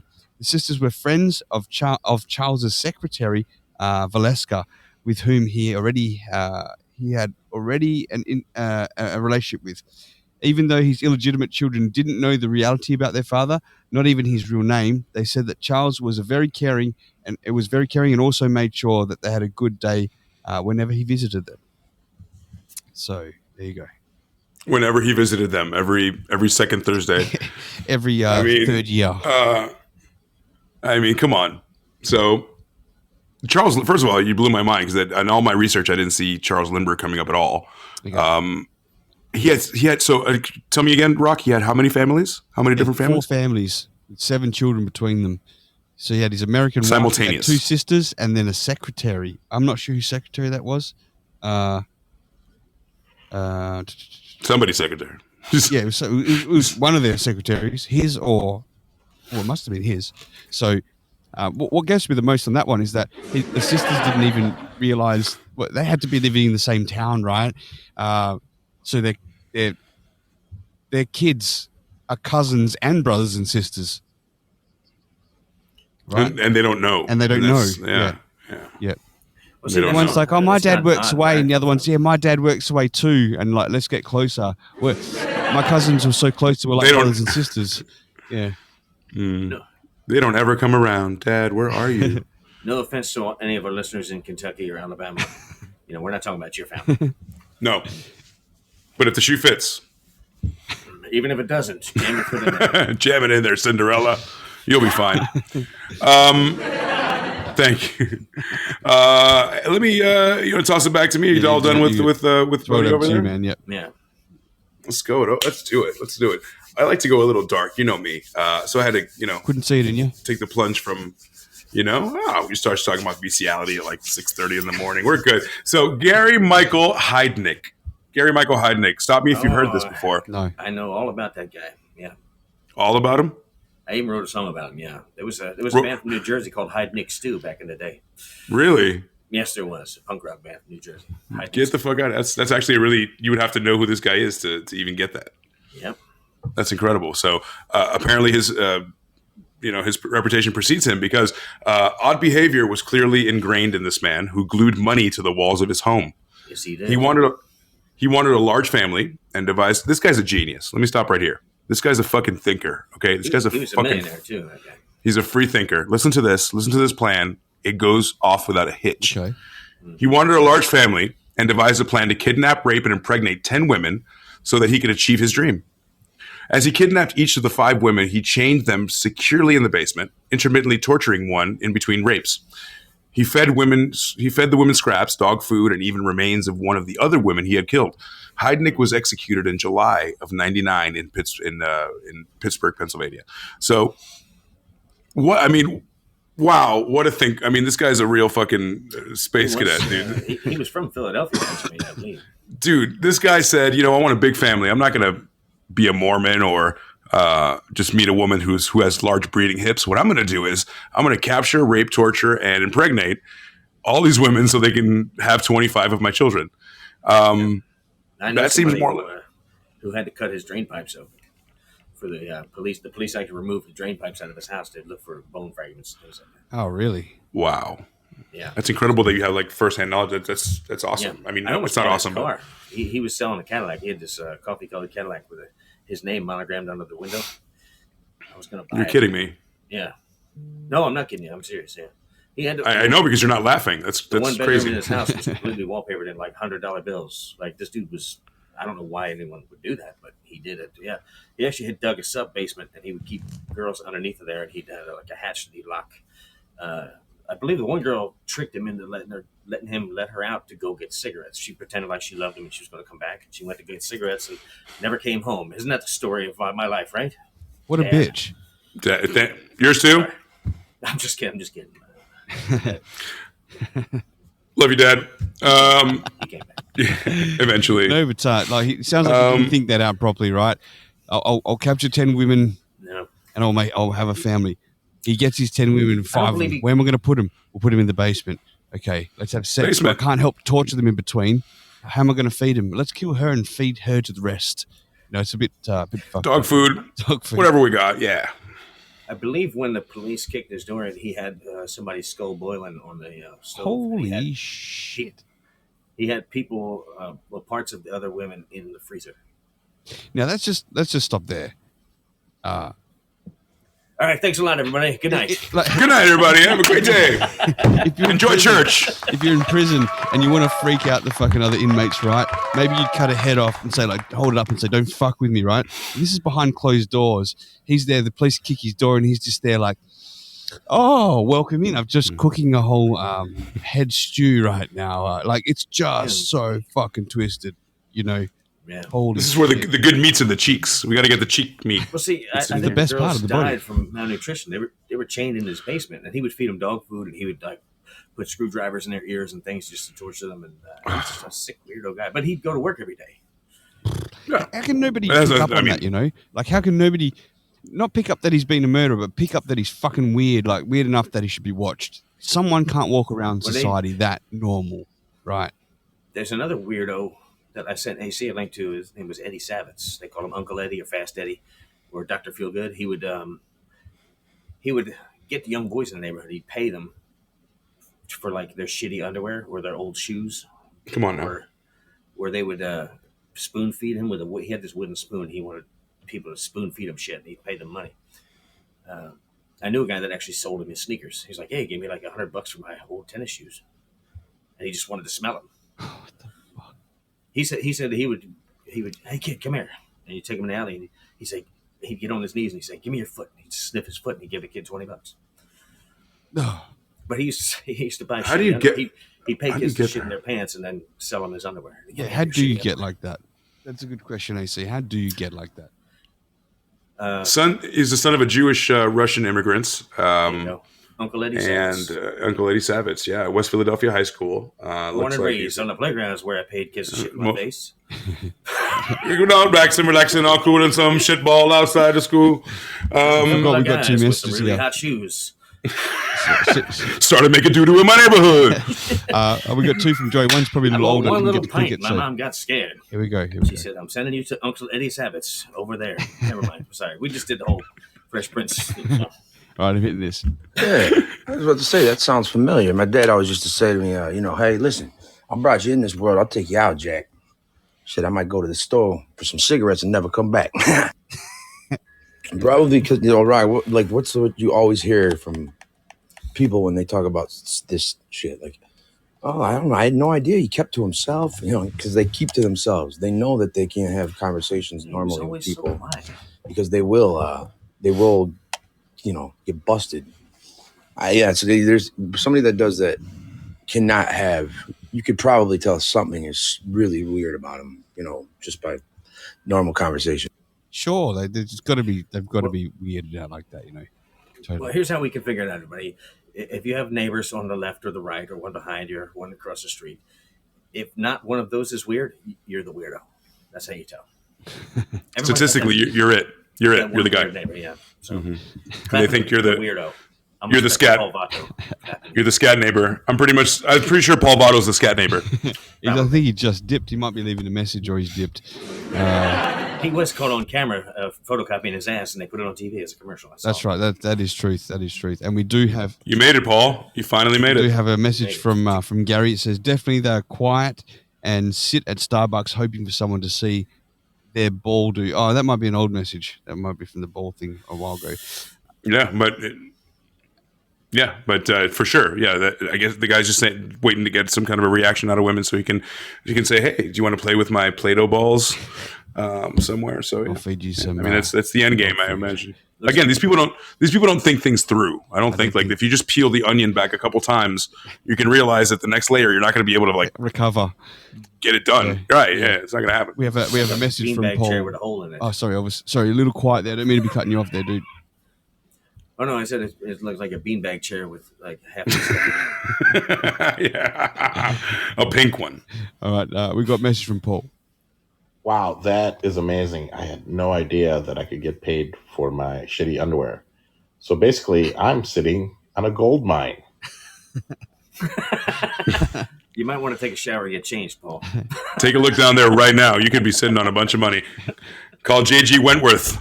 The cleaner it is, Your money. it's more better than you're washing down the drain. So. All right.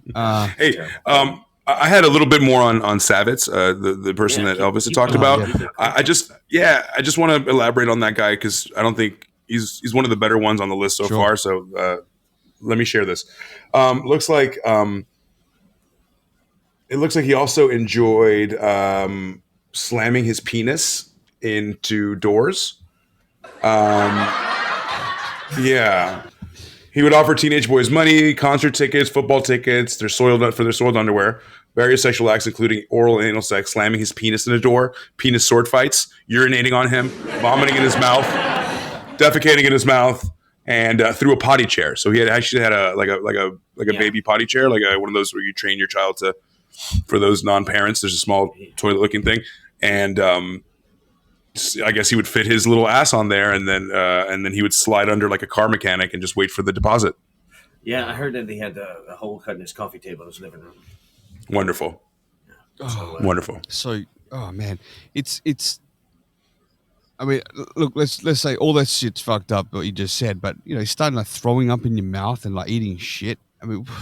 How do you get to that stage, man? How do you know you like it? How do you know you like it? How do you know you throw up one day in your mouth and then swallow it and go, that's not as bad as I thought. In fact, I've got like chocolate, I've got half a bar right now. Getting a little bit turned on from that and off you go. I'm thinking it's got to be like sushi. Like the first time you're like, I don't know. All right, we'll try it again.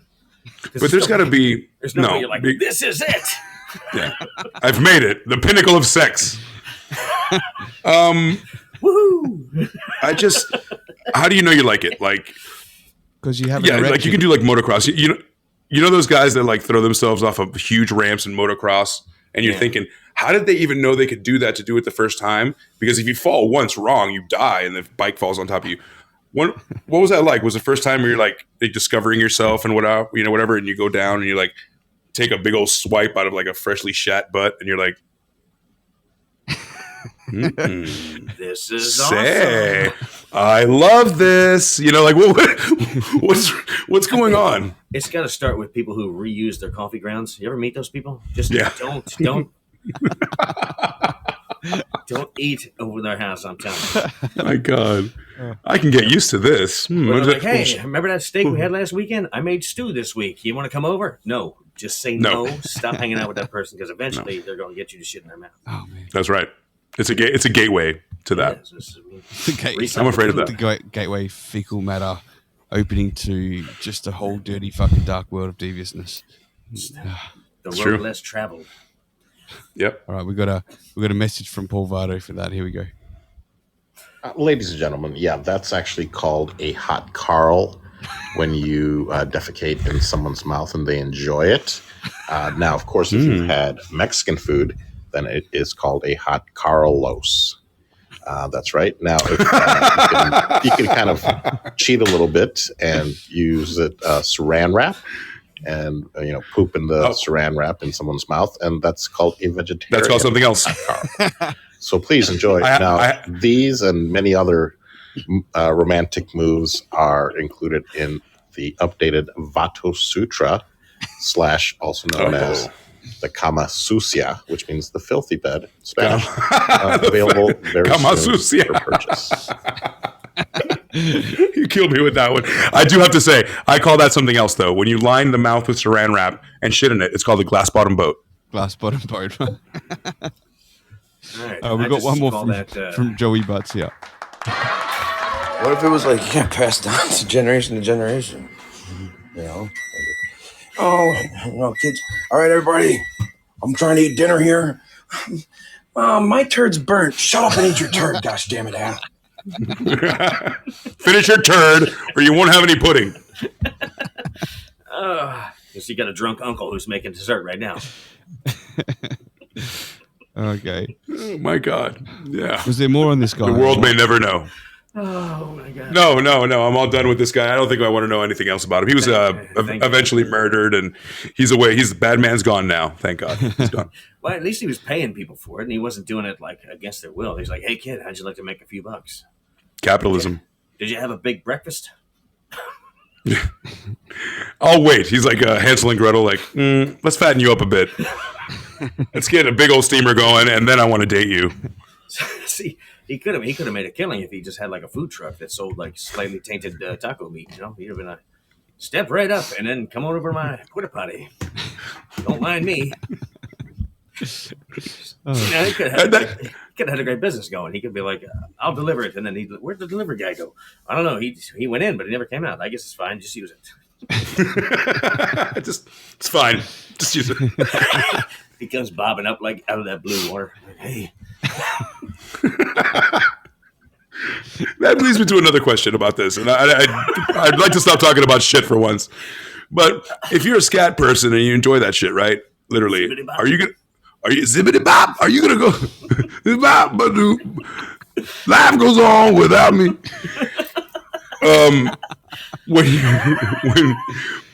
If you're a shit guy, if you love shit, are you gonna go inside like a festival porta potty, like where like a whole line of people just came out and they're like, oh shit, Black Crows are playing, I gotta get back to the stage, and you know that everybody just took a shit. Are you gonna go in there and like close the door and be like, occupied? This is all for me, fucking buffet. Start fucking just. If you know, like, if you ever go to like an outdoor music festival like Dance-topia or something, you see a guy in a wetsuit, just stay away from him because he's gonna be in the bottom. He wants to be on the bottom. Take a flashlight and shine it down there first. Put a stick in there, like the old days with the outhouse. If you hear like turds, don't say ouch. By the way, just for the kids, just so you know.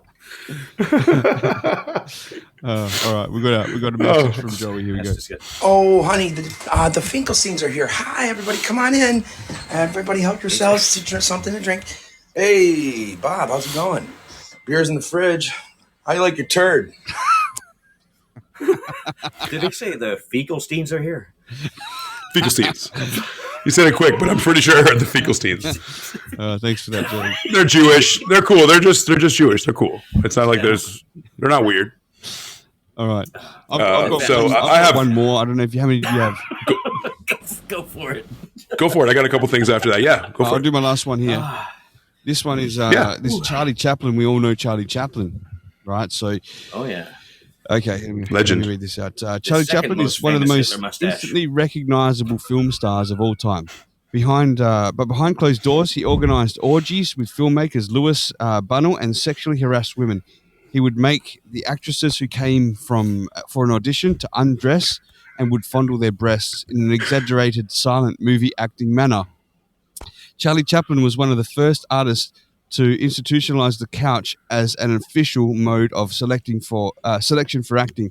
Since it was the era of miming, and silent films, Charlie would only communicate with the actresses who came for auditions via caption cards and mime.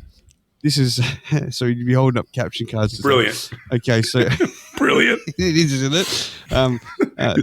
First troll. It did test their ability to perform in silent movies. The cards would eventually become vulgar when he used to get the actresses to get completely naked. He would fondle their intimate parts, all as part of the silent movie audition. Later, he would make them stand against the wall and throw pies at them. That's what Charlie Chaplin would do. So you can imagine him moving in these movies, right? He'd be like... So I don't see anything wrong with any of that. Do you think she made him do that rope pull thing? Like, hi there.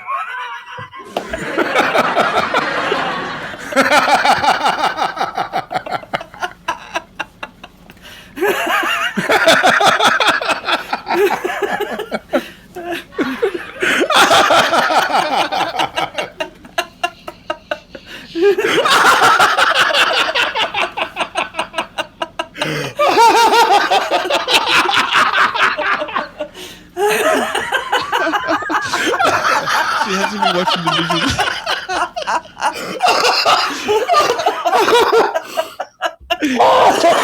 You're like my new fucking hero, man. I think that was fucking great.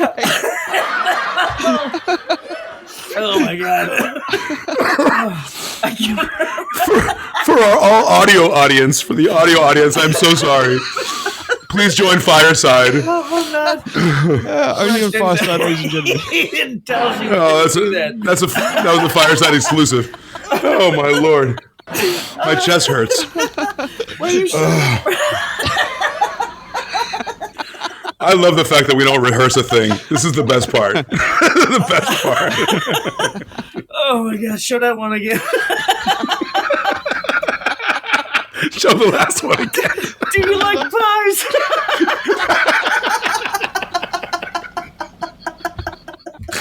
Do you like pies? Stand up there for me. So he was the first casting couch guy. You know, like the casting couch porn. He was the first guy who was like, well, there's a job, but you know, I'm not sure if you're qualified for it. We're just going to need a girl for half an hour every 3 months, and you're going to make $10 million. I don't know if you're good for that. You know, she's like, oh yeah, fuck, of course I want that. I'm here for the money. Get fucking naked and suck my dick. Oh my god. Get your clothes up and suck my dick. Holy shit. Well, it's just one thing you have to do. And what's that? The camera? Is this guy with a camera like, suck my dick? So we got a guy here. Shh. That's right. All right. You'll never tell Mr. Chaplin. Fucking sick bastard. All my heroes are fucking sickos. Bravo. They all are, man. Fuck. Oh my gosh. Let's listen to a tale. Let me spin you a yarn about one Albert Fish. Would you like to hear about Albert Fish? Yes. Let's It talk depends. about Albert Fish. Depends. You say something about depends? That's so hot. We're not going back into that, are we? Shit. It's so hot. When it's like a big old steamy depends. Okay. Who's Anyway, Albert Albert Fish, serial killer who enjoyed raping and cannibalizing women this time, before it was men. His nicknames include the Boogeyman and the Werewolf of Wisteria. He spent much of his time in an orphanage due to the fact that his family was plagued with mental illness, obviously. At this time, he developed a friendship in which he was introduced to a perverted activity of eating feces, again, and drinking urine. He molested children, particularly young boys. He practiced sadomasochism, planned to castrate young boys. That's a new one. We haven't talked about mandatory castration. There's some. And he practiced, well, if you're dating him, you're not going to have a pee-pee for long. Prerequisite, boys. Dating. So he had his way with an 8-year-old girl and then ended her life, whom he subsequently ate. Fish was executed by the electric chair in 1936. Why did I choose this guy? Because he was the Jeffrey Dahmer of back in the day. So, you know, the What year guy's was that? Yeah. 1936. He was executed. So imagine he must have done all these things in the 20s and 10s. Teens and 20s, yeah. And teens and 20s, no pun intended. Well, the 20s, Yeah. he might have stopped by then. Yeah. So, I mean, even then, as hard as it was to like forensically find like, you know, there's no DNA, there's nothing you can like charge this guy with. He probably had a whole bunch of friends down at the old police station, and he still got arrested and he got the electric chair. So there was capital punishment back then. So yes, clap it up for capital punishment, everybody. Clap it up for that. We got Paul Vardo Yes, and murder Joey the Butcher sickos. rocking a Charlie Chaplin picture right now. It's good. The chat. And we've got He's the chap, we've man. got a message from Paul Vardo too. Here we go. Yeah. Ladies and gentlemen, yeah, that's actually called a hot Carl. Oh no, this was an old one. Sorry, my apologies. I thought it was a new one. I love the hot Carl. I love the hot Carl. Oh, that was 10 minutes ago. It said 34 seconds before that. All right. My bad. What else you got there, AC? It's all good. This is what live shows are all about. That's the fun of it. Just a couple of here's and there's, and I'd love to get some more interaction from the rest of the audience. There's a man who fell in love with his car. Files. Yeah. Mechaphiles? Yes, sir. Is that just for cars, or does Mechaphile also like Gundam Warriors and Voltron? It's anything mechanical. It's Nice. not fantasy stuff. It's like, hey, I love my blender. Well, I loved it once. Don't love your blender, dude. Don't love your blender, dude. That's the one and only time I made love to a blender. So there's a man that fell in love with his car, seemingly a heterosexual, albeit. He named his car after a man. So it's weird. No. It's a heterosexual guy, but he named his car Chase, and he refers to it as a man. So he's- they get sexual. He kisses the grill. He hugs the hood. And he ultimately they make love, and he gets underneath the car like a mechanic changing the oil pan. He gets under the kind of like with a rolling thing, and he kind of makes love that way. What it doesn't go into is if there's actual penetration with the exhaust pipe, or that's where I would think I would fuck a car. Where would you fuck a car? Being that it's a gay car, I think he'd go right in the tailpipe. Right in the tailpipe. That's what I'm thinking. It's a gay ass car. I want to fuck my car. He's a boy. He had the choice to name it a girl, but he went boy.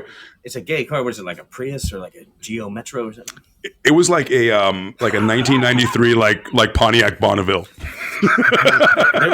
There was a documentary about guys like this. This guy's going across country to meet up with other. I don't know, but the one guy films out his window at the motel because they park their cars right in front of the rooms, and he catches the other guy sneaking out, making love to his car, cheating on him, the whore. He sold that car. I would have too.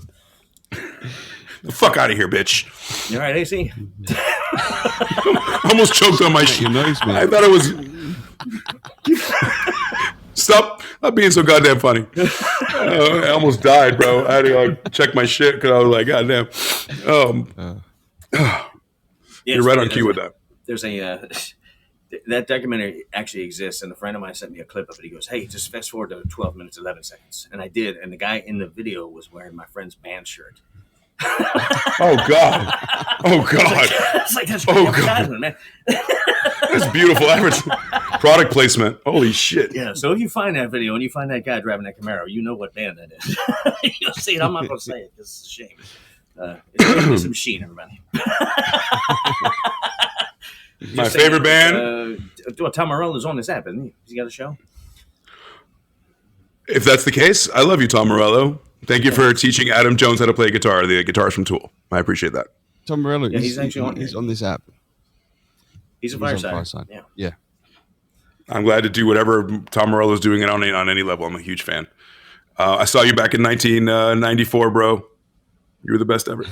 Okay, let's move on. They got kicked out the day before they did that DC thing with the tape over their mouth. And I was like, hey, where are they at?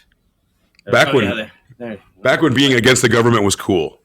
Now it's just you got guys like Billy Joe Armstrong are like, yeah, fuck the system, but I agree with Starbucks and Walmart.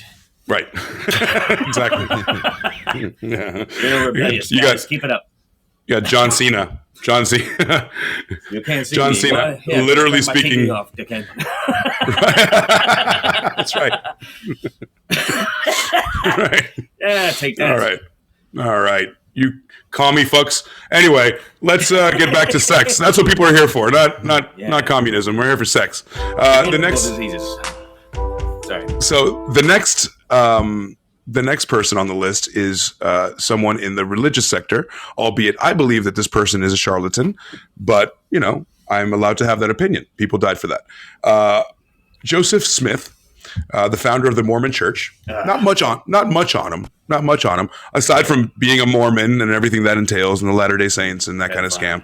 Again, these people believe that a guy, just a normal dude, looked in a hole in a hat, and then no one else could look in the hat, but he brought out people were like, hey, let me show me the scriptures of Mormonism, and he's like, no, it's in this hat, and then they were like, yeah, but it's in that hat. Show it to me. He's like, no, I'm the only one that could read it. And the golden plates that he dug up the golden plates. He had seeing stones in the bottom of his top hat, and only he could see through the stone. You see through the stones to read the gold plates that were never there. So sign up, everybody. If you and only I can do it. You got to trust me. Trust me. People were super gullible back then, and just like Scientology, where the biggest sci-fi writer in the world, with the biggest volumes of sci-fi books, made a sci-fi religion, and then people take it seriously somehow. It's literally, I don't get it. Back off! I'm a Phaeton 5. Are you? No, hell no. I don't have that kind of. I'm OT7. I can't wait to pay my $500,000 to get OT8 and find out what Xenu does. He takes you to jump on Oprah's couch with Tom Cruise. Yeah, I'm in love. Get to land a plane in John Travolta's backyard. Really fucking cool. Yeah, you get to take Taiwan off the flag of Maverick, Top Gun 2. So this guy was Joseph Smith Jr., founder of the Mormon Church, 30 to 40 women. So on top of making this religion, scamming people, which is horrible in and of itself, because you know damn well that's just not real. As he was doing it in real time, he was a scammer. He's in prison, right? Yep. And then 30 to 40 women were married to him at once. And then we're talking about some as young as 14 and 4 teenage brides in a single month. So at one point he got real greedy and he was like, oh, I can do whatever I want, dude. I'm not going to take 2 teenage brides, double me up. I'm going to get 4 teenage brides. So at one point he got really cocky because people were just like, okay, I believe your tablet shit. And he was like, I'm king of the world. I'm king shit from fuck mountain. Come fuck with me. And eventually they did. Yeah, they did fuck. Well, guess what? One of his, he was like a high-ranking Freemason too, and he stole a lot of the Freemason rites and rituals to put into the indoctrination into the church. Like when you become a member, they do a lot of ritual that's very similar to the Scottish Rite, and they don't like that if you tell the secrets. So he was killed in prison, I believe. He was shot from inside the prison and outside the prison. Yeah, oh, right. So I bet there he was a couple of Masons involved, allegedly. Don't come allegedly. After 33 degrees of masonry. Yeah. That's calibers of justice. Stay tuned. Thank you for mentioning that, guys. Stay tuned. Sometime this season, we're going to do secret societies and all that kind of stuff. So that's on the list. So if you like that kind of stuff, unsubscribe. Clap it up if you want to hear stuff about secret societies and things like that. All right. Thank you, Oh, yeah. Oh, I love that. I love that stuff. Thank you, Some Elmo of us Camps. have Thank you. first-hand knowledge. You don't see me, but I'm hiding my hand right now. Hello, my very good friends. These are all my very good friends. Thank you for being here on Sunday morning. It means a lot to all of us. It really does. Shout out to a very special person that I invited to Fireside, and she was so gracious. She was like, "When's your podcast?" And I said, "Sunday morning." Oh, yeah. And she's like, "Wow, that's fucking what time?" So I was like 6 a.m. She's like, "Wow, that's fucking early. What's the app?" And I'm like, "Sure, you want to do this?" She's like, "Yes, I'll be there." So I invited her through the link, and she downloaded the fucking app, and she was here. So shout out, Kelly. A very big thank you to supporting us, because it's early as shit where we are, and I love you for it. Thank you. Thank you, Kelly. I'm going to give you a follow for that, Kelly. The upskirts of. Mocamps, you can go back to bed. Kelly's here now anyway. Mocamps, we love you so much. She's always in everything that we do, and she's the best. She's always here when you're here. We're lucky to have a supporter of you. She's sometimes here if I'm here. A fellow Cuban, a fellow Miamian, a fellow Cuban. I am currently displaced, and when I get to talk to people from Miami and speak Spanish, and you feel that connection of where you're from, and kind of the family situation is usually the same. So it's nice to talk. I've never met her in person, but she's amazing to talk to. Speaking of Cubans, I think we might talk about Mark Cuban one of these days. What do you think, guys? Yeah, I'm thinking you're right. We should bring that up for episode 3 here. Mark Cuban, the co-creator of Fireside. We're going to talk about Mark Cuban's life. Are we wrapping it up right now, boys, or is there more to go first? Or? This subject is endless. We could do a part 2 later on down the road. We'll save it a little bit. We got to go by the audience. What do you guys think? You want us to keep talking, or you want us to? I can do 2 more if you guys want to hear it real quick. Let's knock out 2 more. We'll talk about audience. next week's episode, and then Paul's just had the shit one, so I think that means yes. So let's go. Let's knock it out. Let's do it. It's like, yeah, stop this, please stop this. One more. Oh my god. Yeah. Okay. Well, how about this? I'm going to ruin some of your favorite things. Hans Christian Andersen, from the Little Mermaid fame, and also someone who wrote The Emperor's New Clothes. If anybody's interested in Disney movies, he's the one that did that wrote those books and was the inspiration for those pieces of work. This gentleman visited brothels but never had sex. Right? Japanese. Lots of very similar, except for being that an author and playwright. So he visited brothels, but he never had sex. He just looked and spoke with them, and he wrote down in journals. He kept a log of every masturbation session. So he talked to them, and then he'd masturbate, and then he'd be like in a corner, and then he would on his journal be like, "Oh, this was a smashing session of masturbation," and then he would, if it was particularly good, he put a plus. Yeah, plus. Yeah, you had a plus or a plus plus. He's like, "This was fucking smashing. She was delightful." Plus. Check. Well, plus. That's just the journal he gave Mrs. Christopher. You know what I'm saying? He just has a journal with 1 million pluses in it. Every page is a plus. On the cover it says my wife A plus. So and the V guys, plus too. Every time you guys see The Little Mermaid, every time you guys think of Sebastian the Crab, every time you guys think of all of that shit, The Emperor's New Clothes, every time you see that, children cartoons, this sick pervert was the one that brought to you all of these wonderful things that these are literature works that are revered throughout time, and this guy needed to check off and then mark himself as complete. Plus, look, I've completed a masturbation. Then write kids stories. Master Bastian the Crab. Absolutely, and he was a children's author for sure. That's right. Yeah. Wake up in the morning, he'd roll over, he'd stretch his fingers, he'd go, I had me a good plus last night. I've got so many pluses in my journal. Go write me a children's tale. Be right there. Just the kind of smashing masturbation I need to finish this book. But he was actually bisexual too. He used to do it with men as well, right? So he used to masturbate over men, and he used to record that too. So, not just. But that's not really bisexual at all, is it? I mean, if you just, it's like. Well, it was masturbating. It was just he was a plus sexual. He used to get off on his pluses, right? So he's drawing the Little Mermaid halfway through. He's like, oh, plus, and then he'd see what's the merman in that? I don't know. Is there a merman? The big dude with the four. He was like plus. He was like, conch. Such a hooky. That's where Ariel came from. Ariel K's like drawing Ariel and like doing the story. He's like, fucking Ariel. You don't think that Ariel was now partly his sick mind thinking of areola? Come on. That was a whore. That was based on a whore, 100% now. A minus plus. A dirty whore. She was a minus. She was a whore. It was okay masturbation. It wasn't great. It wasn't plus. It was more like minus. Yeah, it was a little minus fishy. plus cancels itself out. And then finally, boys, I want to ask you a question, and that I think that it's pretty valid, and I think it's gonna resonate with everybody. I think people are old enough to know this. One of my favorite shows back in the day, and my favorite band Tool also has a lot to do with them because they have a song called Zombie, where they really fucked with Pee Wee's Playhouse. And Paul Rubens, Pee Wee Herman, is one of the most famous.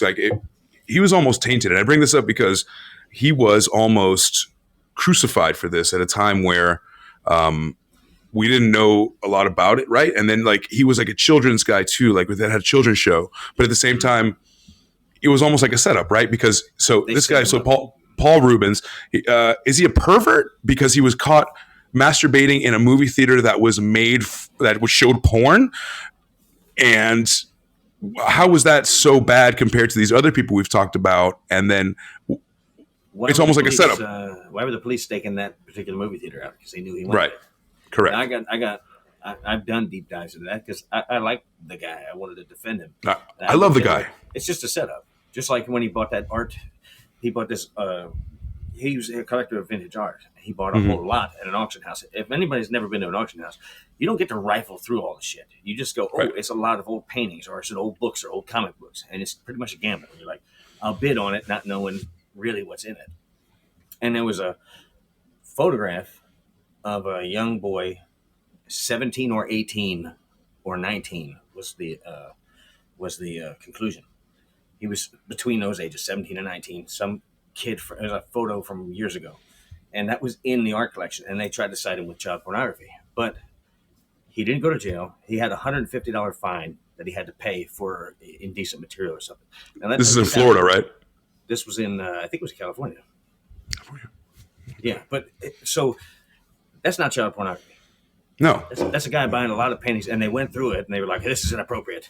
$150 fine? Come on. But there's a lot of. They don't tell you that stuff in the news. They just say Pee Wee Herman had child porn. It's like, no, that's sensationalized bullshit. Right, and then how many people have child porn in their house and they call it art? There's a lot of people who have very provocative things hanging off their wall in the name of art.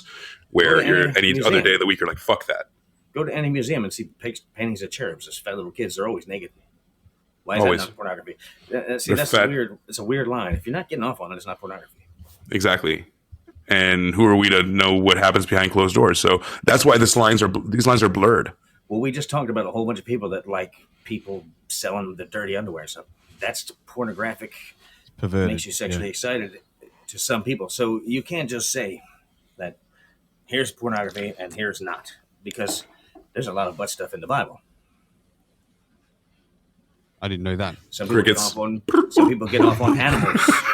You know what I'm saying? So We have don't go judging people without looking up into those things, because that man was innocent and they ran him through the ringer. Yeah. There's And a reason supremely why. talented. There's a reason why. Yeah, he didn't want to play the game, just like Hollywood does Bill Cosby and people like that, Prince and all these guys. If you don't play the game, you don't win. You lose, and they'll make it so you lose. But there's a reason why when he came out with his Broadway play, it was sold out every night, and he made lots of money. He just took his show and put it on Broadway. Right. Now, there's nothing that I've seen looking into that guy's life, especially his father was a war hero in World War II. Pee-wee smoked like 3 or 4 packs of cigarettes a day. Nobody ever saw him smoke because he didn't want to mislead the children. So, right. I mean, maybe he's a little weird. Obviously, he's a strange guy. He was a stand-up comic. And developed this character. All that stuff came out of that dude's head. So, yeah, he was weird, but he was not nefarious, I don't think. Yeah. No, I think everybody who does a children's show is a little weird in the fact that, you've grown up, but then you're still thinking about how to entertain children. Just a touch. Like the Elmo guy, like the guy who voiced Elmo. That guy ended up being fucking Elmo guy. Oh my God. We do have a message from Joey that's been sitting here. I've got he did. Seen that character for a while.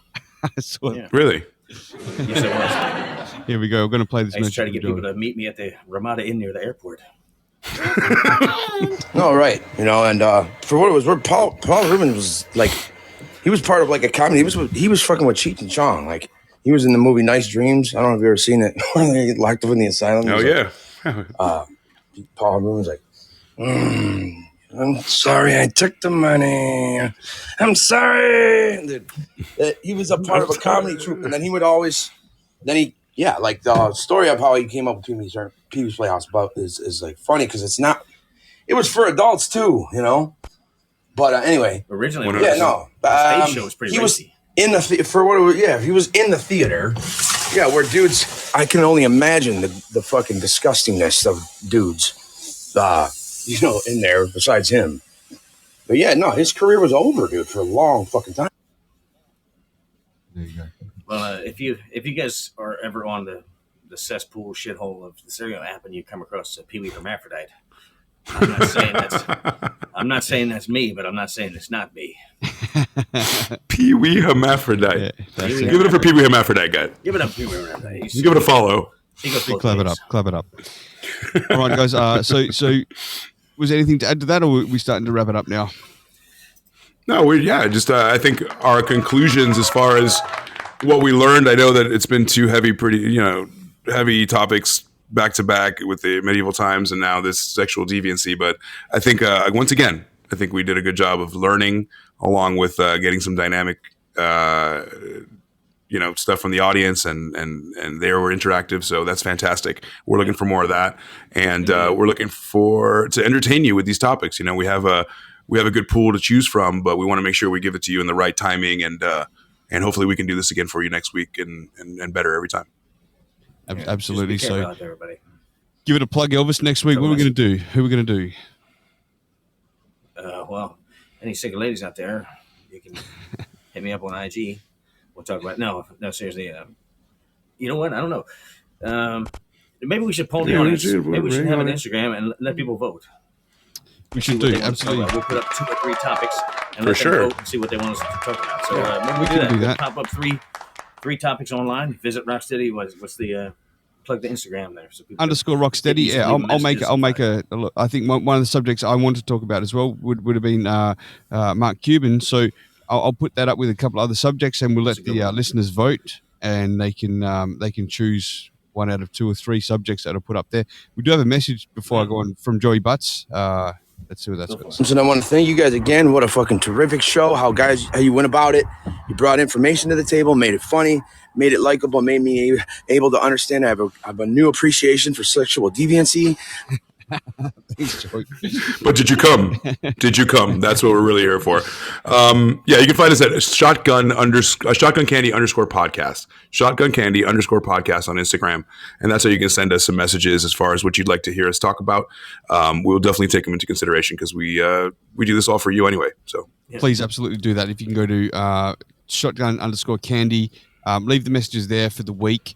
I will also post it on mine just because that page is still new. So we're just trying to build up the followers. So if you can give that a follow, I think Kelly just followed it then I saw. So thank you very much, Kelly. Thank you guys. Thank you. Also on Twitter, if you want to follow, it's ShotgunCandy_. And it's also on Facebook, ShotgunCandyPodcast as well. But yeah, guys, thank you for your time this week. That was great. Give yourselves a plug on your Instagram and your wherever you want people to find you. And we'll be uploading these episodes across to, I think AC started to Podbean and other places like Spotify, other social audio platforms. Yeah. And I've got it up on the YouTube channel too. So the Rocstedi Podcast, you can find it there as well. Pop this message up as well. And this episode. And it's been streaming live across to Facebook the whole time I've been seeing, and Twitch, which is working well. So we're coming together, guys, step by step. Facebook and Twitch, how you doing? Yeah. Mm-hmm. Yeah. Really excited about the Spotify edition. Worked hard on finding the right place to put up the podcast so they can host it. So now it's on Spotify. We're also on Amazon and Audible. So you can find us there. Aside from Podbean, of course, who hosts us, they have an app with a bunch of really good podcasts. Soon we're going to be on a couple places like iHeart and things like that. Apple Podcasts is slow going. It's quite an application process, but we'll be there too if you're a iOS user. But otherwise, you can find me on a bunch of underscores, AC bunch of underscores on Instagram. Anybody here would probably follow me anyway. If you don't, go over to my page over here on Fireside, and you can find that. Twitter and Twitch and all types of stuff. I just signed up for everything to make sure that everyone can find us because people want to find us. Yeah. Make it easy for you to find us. If you see this anywhere, that's me. All right, I'm everywhere like that. That's how it looked. That's how it looked when I was born. That's the main. I know. Just like that. Hey, look at my dad. It's Elvis. Like that, Doc, and it's your last day. I'm sorry. All right, let's wind out the show, guys. Give us a follow again on Shotgun Candy or our individual Instagrams. You got the King on IG is Elvis, and you've got _5 in is between. AC, which we have to fix that and make it a little easier. AC, it's quite hard to find you. Nope. No. Okay. It's Don't worry about AC. I'll say that. Don't worry about me. I'll just find you guys. Don't worry. We'll put links on the other thing to all of our other stuff. Yeah, all the links are on there, so you'll be able to find us. Plus, we're going to bombard you with media now, so anybody who follows us, you're not going to miss it. Yeah. Special shout out to the listeners that have joined us in the show as well. There's a few to read out there, and I'm actually having trouble seeing it from this distance unless someone else wants to knock it up because I can't see properly. I'm legally blind. What are we looking at? I'm sorry, I just got a tweet from Elon Musk. You did? Read stuff, will you? Was he watching the show? Well, I mean, yeah. First, everyone did. Oh, okay. Elon Musk said, he said, "Great show, guys. Keep it up." Keep it up. Make sure to do an expose on me next. All right, we got you. All right, guys. Let's close it out. Enjoy. Thank you very much. I'll move you guys down to listen. I'll put the weight bot back up. Off we go. Thank you very much, guys. Everybody. Love you guys. Keep it up. Thank you, everybody. Everybody new who joined and listened. You guys are the best. See you next week. All right.